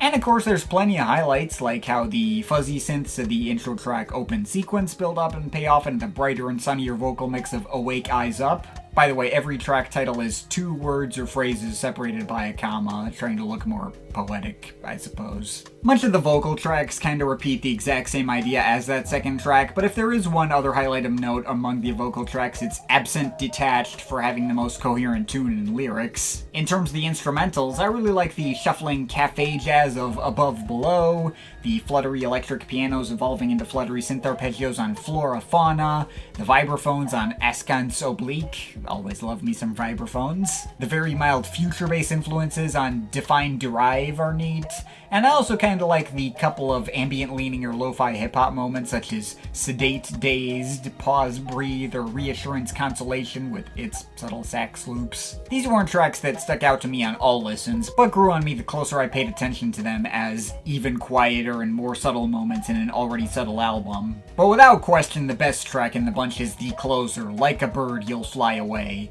Absolutely gorgeous string washes, and the airy vocal chops on that one saying the title make for easily the album's catchiest hook. It's almost like a liquid drum and bass track without the drum and bass. But yeah, that's about all I got on this album. Not sure whether this will be a longer term keeper, but the vibes were as immaculate as I hoped they'd be. And yeah, if you're in the mood for some jazzy downtempo, I can co-sign this as being worth a shot. I will give this a 7.5 out of 10. Next up, from Factor B and Highlander, Bloom in Loving Memory.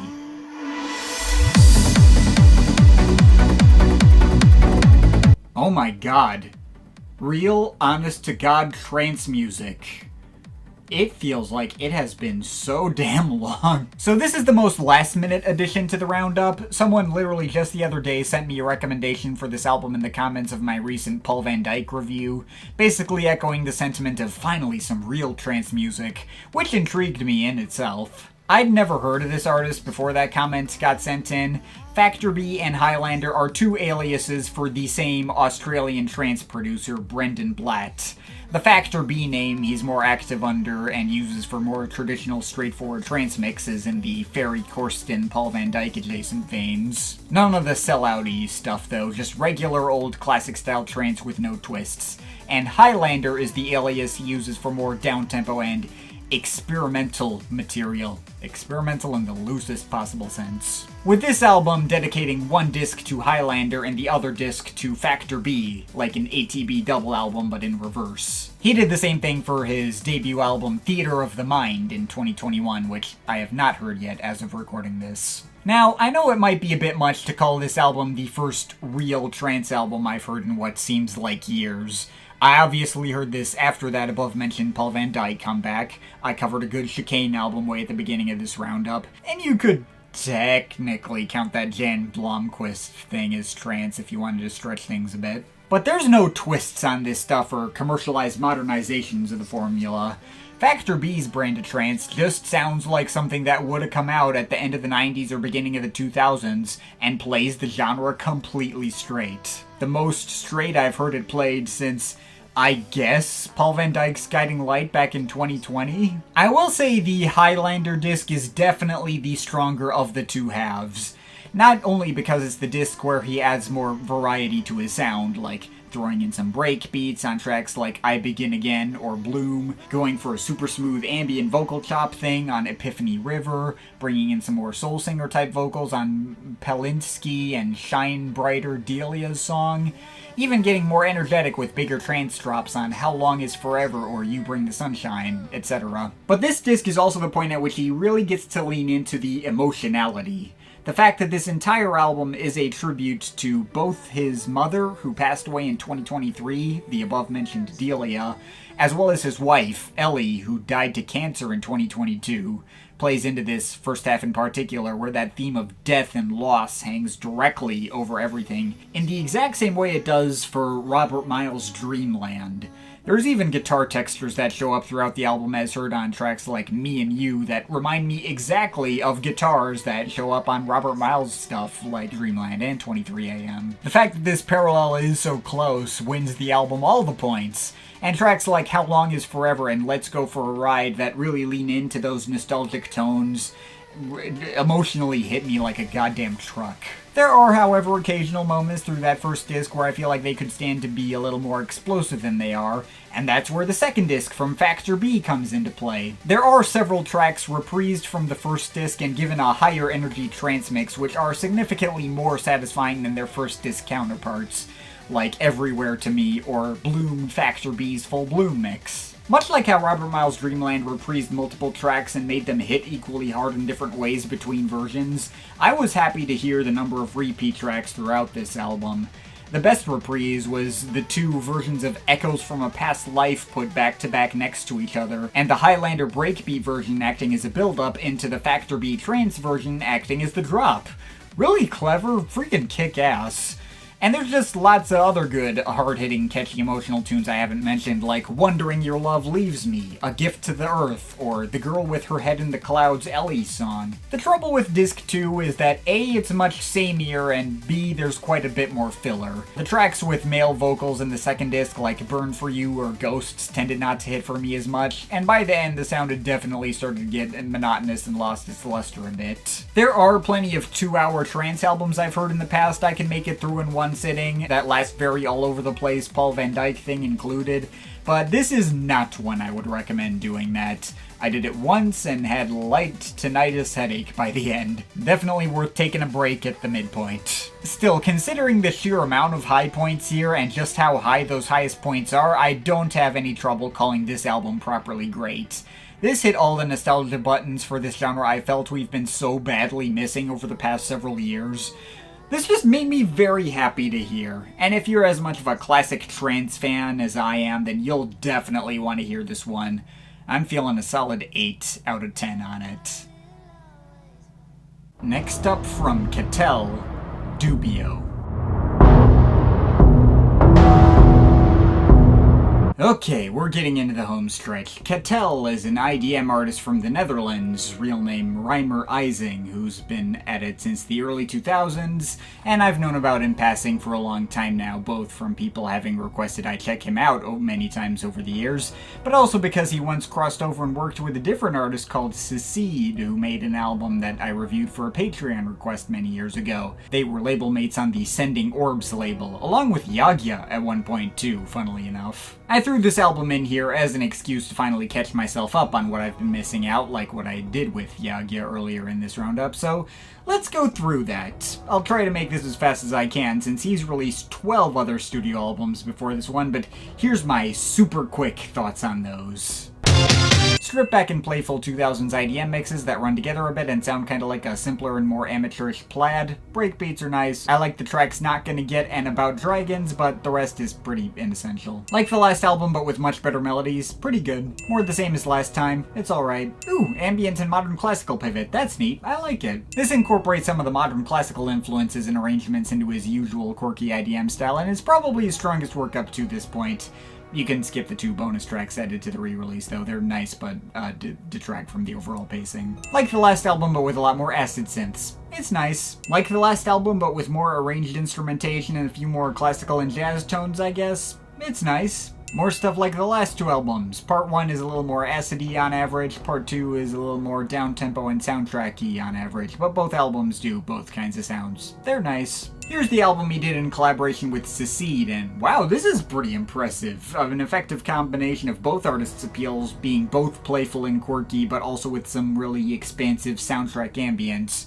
Feels like it could soundtrack a semi-artsy indie puzzle or platformer game in the best way, which Catel would go on to do himself shortly after this. Great stuff. This one's back to mostly synths with less organic instrumentation, but other than that, it's more of what you would expect. It's nice. And finally, here's a Name Your Price ambient album he put out right when the pandemic hit. Not as good as Volleyed Iron, but it's a nice change of pace anyway. Which brings us to here. So, yeah, Catel has well established himself putting out quality stuff in this light and playful IDM field for quite a while now.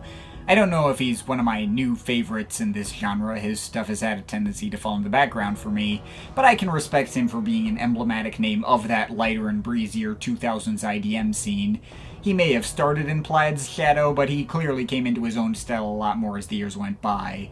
And I also know as a longtime Plaid fan that music in this vein is rarely a one-listen affair, so perhaps some of his stuff may need to grow on me yet. Hearing that Secede crossover also made me want to go back to Trishesla and give that another chance, but yeah, anyway, that brings us to this latest album, the one Catel project that's benefiting from more than one listen here. Apparently it's based on the soundtrack to another puzzle game from the same developer that Cattell made the soundtrack for that one time. Though this is only loosely based on the soundtrack he made, and not a one-for-one release of said soundtrack.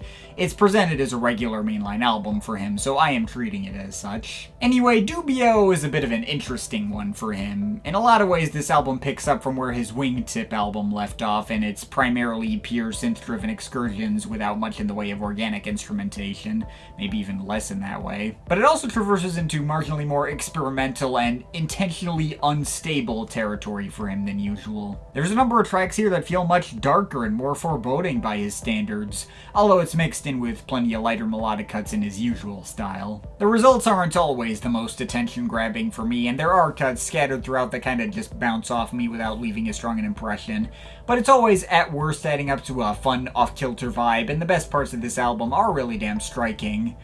The sparse but heavy title track makes for one heck of an opener, with synths imitating tribal war drums and triumphant melodies floating on top. Really lets you know how this album will be differing from the usual Cattell fare. And on that comparatively more experimental end, I also quite like Conrector and its foreboding mixes of bassy ambience and reverb-covered clicking noises, or Hoshizuna and its mixes of honking synth chords and crazy descending effects that feel like everything is falling apart and crashing in a heap. Also like how that track brings in some warmer chords in its second half that give me a little bit of a Spunkshine-ish vibe. Though a lot of my favorite tracks here kinda ended up being the brighter and more melodic cuts. Not always. Arpa Ingrata is the most nothing cut here, in my opinion. But there's plenty of cuts here that can hit on a solid, playful, and emotional note, as Cattell tends to be good at hitting on. See the warm and comforting sparser tones of Ape Face, the mysterious and intriguing chiming and shuffling cinematic sounds of Leotarda, the breezier and bright but nocturnal melodies of Ould Thief. God, autocorrect is fucking me up with some of these intentionally misspelled titles, but anyway. I also really like the bright synth arpeggios of P. Punt Popkema,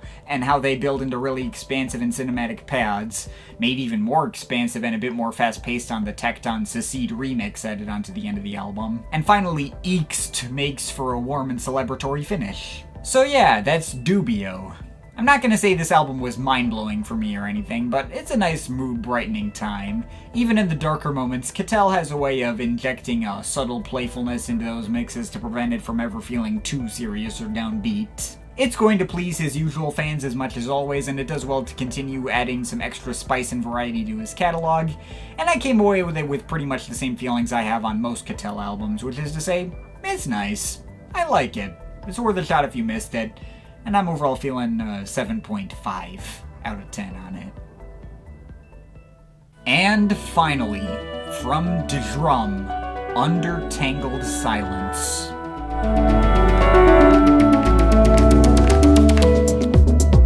Alright, so now it's time to finish off this roundup with probably the album from this stretch of the year that I was most highly anticipating, discounting Zircon's thing in January. For those not in the know, Djrum is an experimental UK garage artist, real name Felix Manuel, who's been at it since the early 2010s.